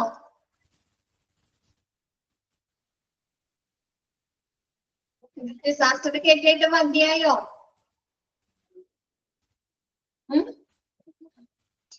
എന്താണ് ഡിസ്ചാർജ് ചെയ്തിരിക്കുന്ന പേഷ്യൻസിനെ എത്രയും വേഗം പറഞ്ഞയക്കുക. നെക്സ്റ്റ് പറയുന്നത് എന്താണ്? റിക്കവറി വീണ്ടെടുത്താൽ സ്റ്റേബിൾ ആയിട്ടുള്ള പേഷ്യൻസിനെ ഡിസ്ചാർജ് ചെയ്ത് പറഞ്ഞെടുക്കുക. പിന്നെ നോൺ എമർജൻസി ആയിട്ടുള്ള എന്താണ് പേഷ്യൻസിനെ അഡ്മിറ്റ് ആക്കുന്നത് നിർത്തിവെക്കുക. നെക്സ്റ്റ് പറയുന്നത് നമ്മുടെ വെയിറ്റിംഗ് ഏരിയാസ് അല്ലെങ്കിൽ രോഗി പരിചരണ മേഖലകളെ എന്തേക്കും നോൺ പേഷ്യന്റ് കെയർ ഏരിയാസ് ആണ് അല്ലെ. രോഗി പരിചരണമല്ലാത്ത മേഖലകളെ ഏരിയാസിനെ നമ്മ വാർഡുകളാക്കി താൽക്കാലിക വാർഡുകളാക്കി മാറ്റുക. നെക്സ്റ്റ് പറയുന്നത് നമ്മുടെ പബ്ലിക് ഇൻഫർമേഷൻ, പൊതുവിവരങ്ങളുടെ കൈമാറുന്നതിനുള്ള പ്ലാനിങ്ങും അതിന് തമ്മിലുള്ള ഒരു ബന്ധവും. നെക്സ്റ്റ് പറയുന്നത് നമ്മുടെ എമർജൻസി സിറ്റുവേഷനിൽ ഹോസ്പിറ്റലിന്റെ സുരക്ഷിതത്വം ഉറപ്പുവരുത്തുന്നതിന് വേണ്ടി ആസൂത്രണം ചെയ്യുക. നെക്സ്റ്റ് പറയുന്നത് ലോജിസ്റ്റിക് പ്ലാനിങ് അല്ലെ. ലോജിസ്റ്റിക് എന്ന് പറഞ്ഞാല് ഹോസ്പിറ്റലിൽ ലോജിസ്റ്റിക് എന്ന് പറഞ്ഞാൽ എന്താ കേട്ടിട്ടുണ്ടോ?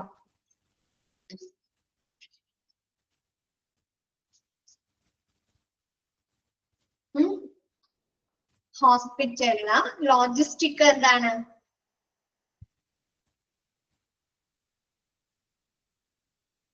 നമ്മുടെ ഹോസ്പിറ്റലില് ഒരുപാട് അവരെ പ്രവർത്തന സർവീസുകളുമായി ബന്ധപ്പെട്ട്, ട്രീറ്റ്മെന്റുകളുമായി ബന്ധപ്പെട്ട്, കെയേഴ്സുമായി ബന്ധപ്പെട്ട് ഒരുപാട് റിസോഴ്സുകൾ ഉപയോഗിക്കുന്നുണ്ട് അല്ലെ.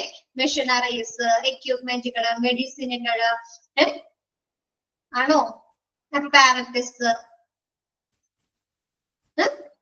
കൂടാതെ പിന്നെ എന്താണ് സേവനങ്ങൾ, ഒരുപാട് സേവനങ്ങൾ സർവീസുകൾ പ്രൊവൈഡ് ചെയ്യുന്നുണ്ട് അല്ലെ, ഒരുപാട് ഇൻഫോർമേഷൻസ് ഉണ്ട് അല്ലെ. അപ്പൊ അങ്ങനെയുള്ള ഹോസ്പിറ്റലിലെ റിസോഴ്സുകളുടെയും സേവനങ്ങളുടെയും വിവരങ്ങളുടെയും ഒഴുക്ക്, ആ ഒരു ഫ്ലോ ആസൂത്രണം ചെയ്യുകയും നിയന്ത്രിക്കുകയും ചെയ്യുന്ന പ്രക്രിയയാണ് നമ്മൾ എന്ത് പറയുന്നത്, ഹോസ്പിറ്റൽ ലോജിസ്റ്റിക് എന്ന് പറയുന്നത്. നമ്മുടെ ഹോസ്പിറ്റലിലെ കാര്യക്ഷമമായിട്ടുള്ള അല്ലെങ്കിൽ എഫക്റ്റീവ് ആയിട്ടുള്ള പ്രവർത്തനങ്ങൾക്ക് എന്ത് വേണം, റിസോഴ്സുകൾ വേണം അല്ലെ, വേണോ? അവർക്ക് ഓരോ ഡിപ്പാർട്ട്മെന്റിലേക്കും ആവശ്യമായിട്ടുള്ള മെറ്റീരിയൽസ് ലഭ്യമാകാതെ അവിടുത്തെ പ്രവർത്തനങ്ങൾ നടക്കുമോ?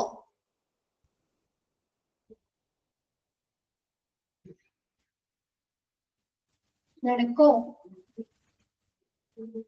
ഇപ്പൊ ഓപ്പറേഷൻ തിയേറ്റേഴ്സിലേക്ക് അവിടേക്ക് ആവശ്യമായിട്ടുള്ള ഓപ്പറേഷൻ ആവശ്യമായിട്ടുള്ള എക്യുപ്മെന്റുകൾ ഒക്കെ ഇല്ലെങ്കിൽ അവിടുത്തെ ഓപ്പറേഷൻ നടക്കോ? ഓപ്പറേഷൻ നടക്കോ? സ്റ്റാഫുകളില്ല, എക്യുപ്മെന്റ്സുകൾ ഇല്ലെങ്കിൽ ഓപ്പറേഷൻ നടക്കോ? അനസ്തീഷ്യ കൊടുക്കാൻ ആളില്ല, ഇല്ല അല്ലെ. അപ്പൊ എന്ത് വേണം, ഓരോ ഹോസ്പിറ്റലിന്റെയും ശരിയായ രീതിയിലുള്ള പ്രവർത്തനങ്ങൾ നടത്തുന്നതിന് ആവശ്യമായിട്ടുള്ള റിസോഴ്സുകളുടെയും സർവീസുകളുടെയും ഇൻഫർമേഷൻസിന്റെയും ഒഴുക്ക് ആസൂത്രണം ചെയ്യുകയും നിയന്ത്രിക്കുകയും ചെയ്യുന്ന പ്രവർത്തനത്തെയാണ് നമ്മൾ എന്ത് പറയുന്നത്, ഹോസ്പിറ്റൽ ലോജിസ്റ്റിക് എന്ന് പറയുന്നത്. അപ്പൊ ആ ഒരു ലോജിസ്റ്റിക്, നമ്മുടെ ഡിസാസ്റ്ററുമായി ബന്ധപ്പെട്ട് ലോജിസ്റ്റിക് പ്ലാനിങ് എങ്ങനെയായിരിക്കണം എന്ന് ഫസ്റ്റ് പറയുന്നത്, പ്ലാനിങ് ഫോർ കമ്മ്യൂണിക്കേഷൻ അല്ലെ. അവര് തമ്മിലാണ് നമ്മുടെ ഹോസ്പിറ്റലിന്റെ ഉള്ളിലേക്കും ഹോസ്പിറ്റലിൽ നിന്ന് പുറത്തേക്കുമുള്ള ആ ഒരു കമ്മ്യൂണിക്കേഷനെ കുറിച്ച് അവർക്കൊരു പ്ലാനിങ് ഉണ്ടായിരിക്കണം അല്ലെ, വേണോ?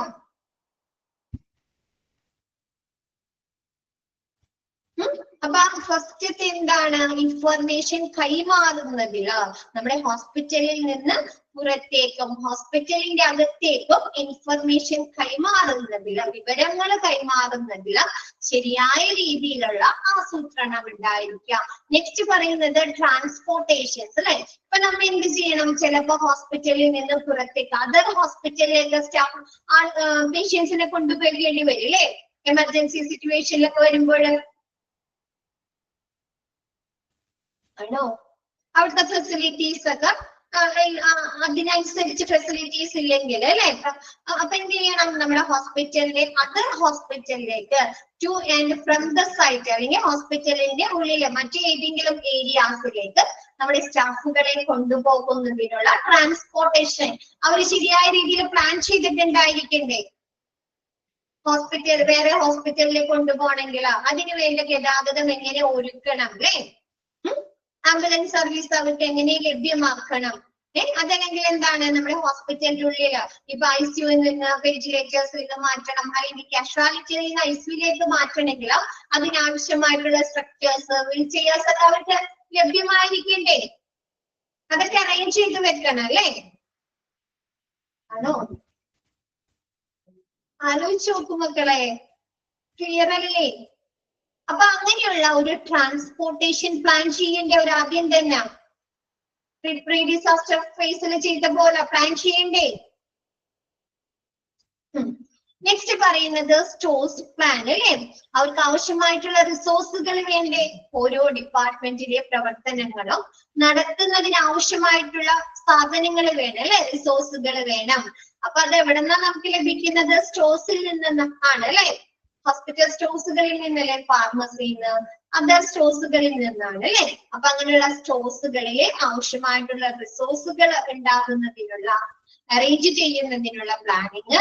Next personal planning. Personal planning എന്ന് പറഞ്ഞാല് മെഡിക്കൽ ആൻഡ് നോൺ മെഡിക്കൽ സ്റ്റാഫുകൾ അവർക്ക് വേണ്ടി, നമുക്കറിയാം ഒരുപാട് പേഷ്യൻസിനെ കൊണ്ടുവന്നു കഴിഞ്ഞാൽ നമ്മുടെ ഹോസ്പിറ്റലിലുള്ള സ്റ്റാഫുകൾ മതിയാവോ? മെഡിക്കൽ സ്റ്റാഫുകൾ ആയിക്കോട്ടെ നോൺ മെഡിക്കൽ സ്റ്റാഫുകൾ ആയിക്കോട്ടെ മതിയാവില്ല അല്ലെ. അപ്പൊ അവർ എന്ത് ചെയ്യണം, വേറെ സ്റ്റാഫുകൾ അഡീഷണൽ സ്റ്റാഫുകളെ കൊണ്ടുവരണ്ടേ.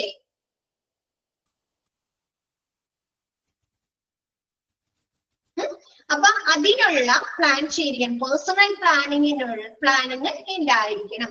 അതിൽ പറയുന്നത് medical staff, members of clinical staff, para and pre-clinical discipline and standby staff should be ready for services in the control room or command center. നമ്മുടെ control roomലോ അല്ലെങ്കിൽ command centerലോ നമ്മൾ clinical staffുകൾ, para and pre-clinical discipline staffുകൾ, standby staffുകളൊക്കെ ready ആയിരിക്കണം. നമ്മുടെ ഹോസ്പിറ്റലിലെ ആ ഒരു പ്രവർത്തനങ്ങൾക്ക് അവരെ എപ്പോ വിളിച്ചാലും ജോയിൻ ചെയ്യാവുന്ന രീതിയിൽ അവരുടെ സർവീസുകൾ ലഭ്യമാക്കാവുന്ന രീതിയിൽ നമ്മുടെ മെഡിക്കൽ സ്റ്റാഫുകൾ സജ്ജമായിരിക്കണം. ഓക്കെയാണോ? സ്റ്റാൻഡ് ബൈ സ്റ്റാഫുകൾ എന്ന് പറഞ്ഞു കഴിഞ്ഞാല് ഡ്യൂട്ടിയിൽ ഇല്ലാത്തപ്പോൾ പോലും നമ്മുടെ ഹോസ്പിറ്റലിൽ ഒരു എമർജൻസി സിറ്റുവേഷൻ വന്ന് അവരൊരു കോള് ചെയ്ത ആ ഒരു നിമിഷം ഡ്യൂട്ടിക്ക് ജോയിൻ ചെയ്യുന്ന ആളുകളെയാണ് സ്റ്റാൻഡ് ബൈ സ്റ്റാഫ് എന്ന്, റെസ്പോൺസിബിൾ ആയ ആളുകളെയാണ് സ്റ്റാൻഡ് ബൈ സ്റ്റാഫ് എന്ന് പറയുന്നത്.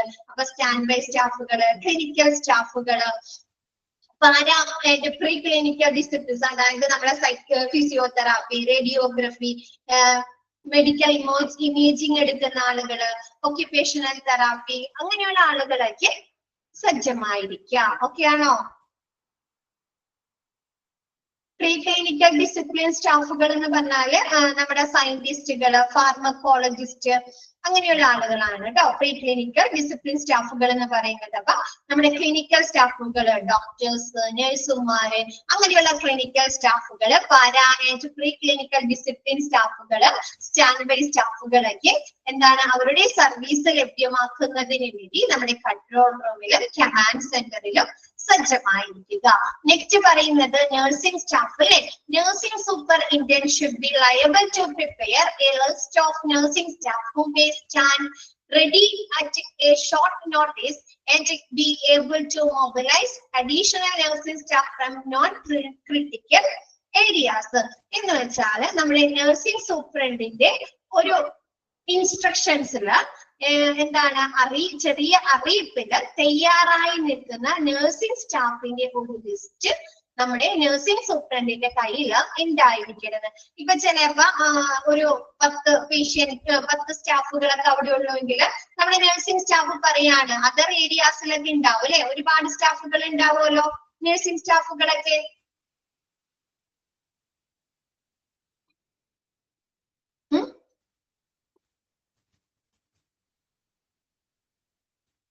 നമ്മുടെ ആക്സിഡന്റ് ആൻഡ് എമർജൻസി ഡിപ്പാർട്ട്മെന്റിൽ ഇപ്പൊ ഒരു 15ഓ 20ഓ സ്റ്റാഫ് ഉള്ളൂ ആ ഒരു എമർജൻസി സിറ്റുവേഷൻ വന്ന സമയത്ത്.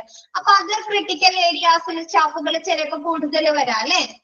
ഔട്ട് പേഷ്യന്റ് ഡിപ്പാർട്ട്മെന്റിലോ ഇൻപേഷ്യന്റ് ഡിപ്പാർട്ട്മെന്റിലോ വാർഡുകളില് ആണോ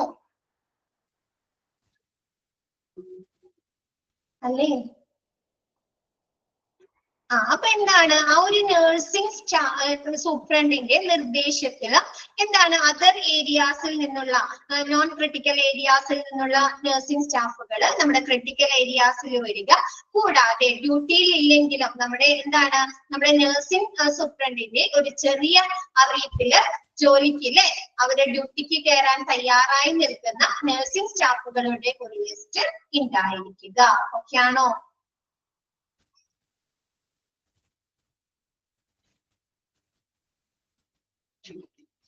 ഓക്കെ.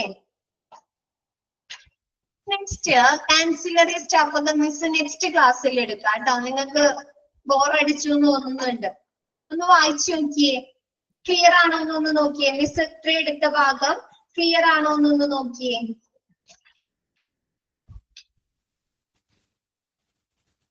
നഴ്സിംഗ് സ്റ്റാഫിൽ പറയുന്നത് നമ്മുടെ നഴ്സിംഗ് സൂപ്രണ്ടിന്റെ ഒരു ചെറിയ അറിയിപ്പില് എന്താണ് നമ്മുടെ ഡ്യൂട്ടിക്ക് കയറാൻ തയ്യാറായി നിൽക്കുന്ന നഴ്സിംഗ് സ്റ്റാഫിന്റെ ഒരു ലിസ്റ്റ് നമ്മുടെ നഴ്സിംഗ് സൂപ്രണ്ടിന്റെ കയ്യിൽ ഉണ്ടായിരിക്കണം. കൂടാതെ നോൺ ക്രിട്ടിക്കൽ ഏരിയാസിലുള്ള അധിക സ്റ്റാഫുകൾ അല്ലെ, കൂടുതൽ വരുന്ന സ്റ്റാഫുകളെ എന്ത് ചെയ്യുക, ക്രിട്ടിക്കൽ ഏരിയാസിലേക്ക് ഷിഫ്റ്റ് ചെയ്യുക, അവരുടെ ഡ്യൂട്ടി ഷിഫ്റ്റ് ചെയ്യുക. ഓക്കെ ആണോ?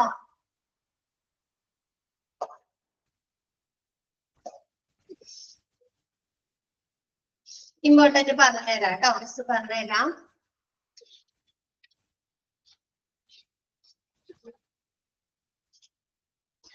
നമ്മുടെ most of the evaluation and planning is performed in dash phase എന്ന് നോക്കാം കേട്ടോ.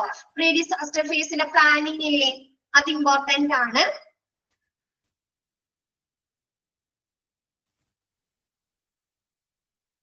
പിന്നെ training staff education and training എന്നുള്ള സെക്ഷൻ ഇമ്പോർട്ടന്റ് ആണ് കേട്ടോ. അതിന് ക്വസ്റ്റ്യൻ വരാം. ഓക്കെ, അടയാളപ്പെടുത്തിയോ? സ്റ്റാഫ് എഡ്യൂക്കേഷൻ ആൻഡ് ട്രെയിനിങ് എന്നുള്ള സെക്ഷൻ ഇമ്പോർട്ടന്റ് ആണ്. Next training for preparedness should include എന്നുള്ള സെക്ഷൻ ഇമ്പോർട്ടന്റ് ആണ്. പിന്നെ മെമ്പേഴ്സ് ഇൻക്ലൂഡഡ് അത് ചോദിക്കാം കേട്ടോ. പിന്നെ ICS ചോദിക്കാം, HICS ചോദിക്കാം, സ്റ്റാൻഡ്സ് ഫോർ ചോദിക്കാം കേട്ടോ. അല്ലെങ്കിൽ standardised approach to the command control എന്നൊക്കെ പറഞ്ഞ ക്വസ്റ്റ്യൻ വരാവുന്നതാണ് കേട്ടോ. Standardised approach to the command control and the coordination of emergency response, providing a common hierarchy within which responders from multiple agencies can be effective എന്നുള്ളത് incident command system അല്ലെ, അത് question വരാം. പിന്നെ incident സ്റ്റാഫുകൾ കേട്ടോ, incident സ്റ്റാഫുകൾ ചോദിക്കാം. അതിൽ നമുക്ക് റെസ്പോൺസിബിലിറ്റീസ് പറയുന്നുണ്ട് അല്ലെ, ഫങ്ഷൻസ് പറയുന്നില്ലേ?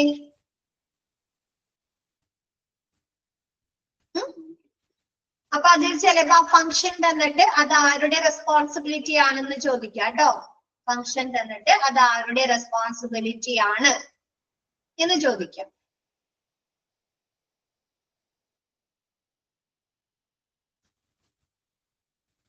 നെക്സ്റ്റ്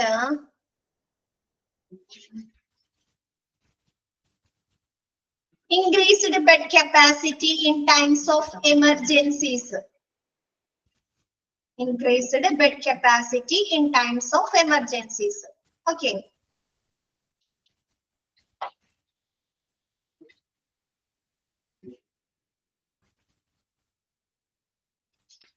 ഇന്നത്തെ ഭാഗങ്ങൾ സിമ്പിൾ ആണ് കേട്ടോ. ഇന്നത്തെ ഭാഗങ്ങൾ നിങ്ങൾക്ക് എളുപ്പമുള്ളതാണ്. ഡിസാസ്റ്റർ ഫേസും ട്രീറ്റ്മെന്റ് ഏരിയാസ്, പിന്നെ ആ ബോക്സ് ഒക്കെ നല്ല എളുപ്പമാണ് കേട്ടോ. ബോക്സിൽ നിന്ന് ഒരുപാട് ക്വസ്റ്റ്യൻസ് വരുന്നതാണ്, ചോദിക്കാൻ സാധ്യതയുള്ള അതാണ് കേട്ടോ. ബോക്സ് ഒക്കെ നമുക്ക് പെട്ടെന്ന് മനസ്സിലാക്കാവുന്നതാണ്. പിന്നെ അടുത്ത ഭാഗം ഓക്കെ ആണോ? എല്ലാവർക്കും ക്ലിയർ ആണോ?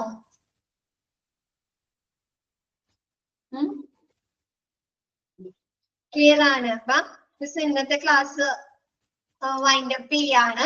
ബാക്കി നെക്സ്റ്റ് ക്ലാസ്സിൽ എടുക്കാം.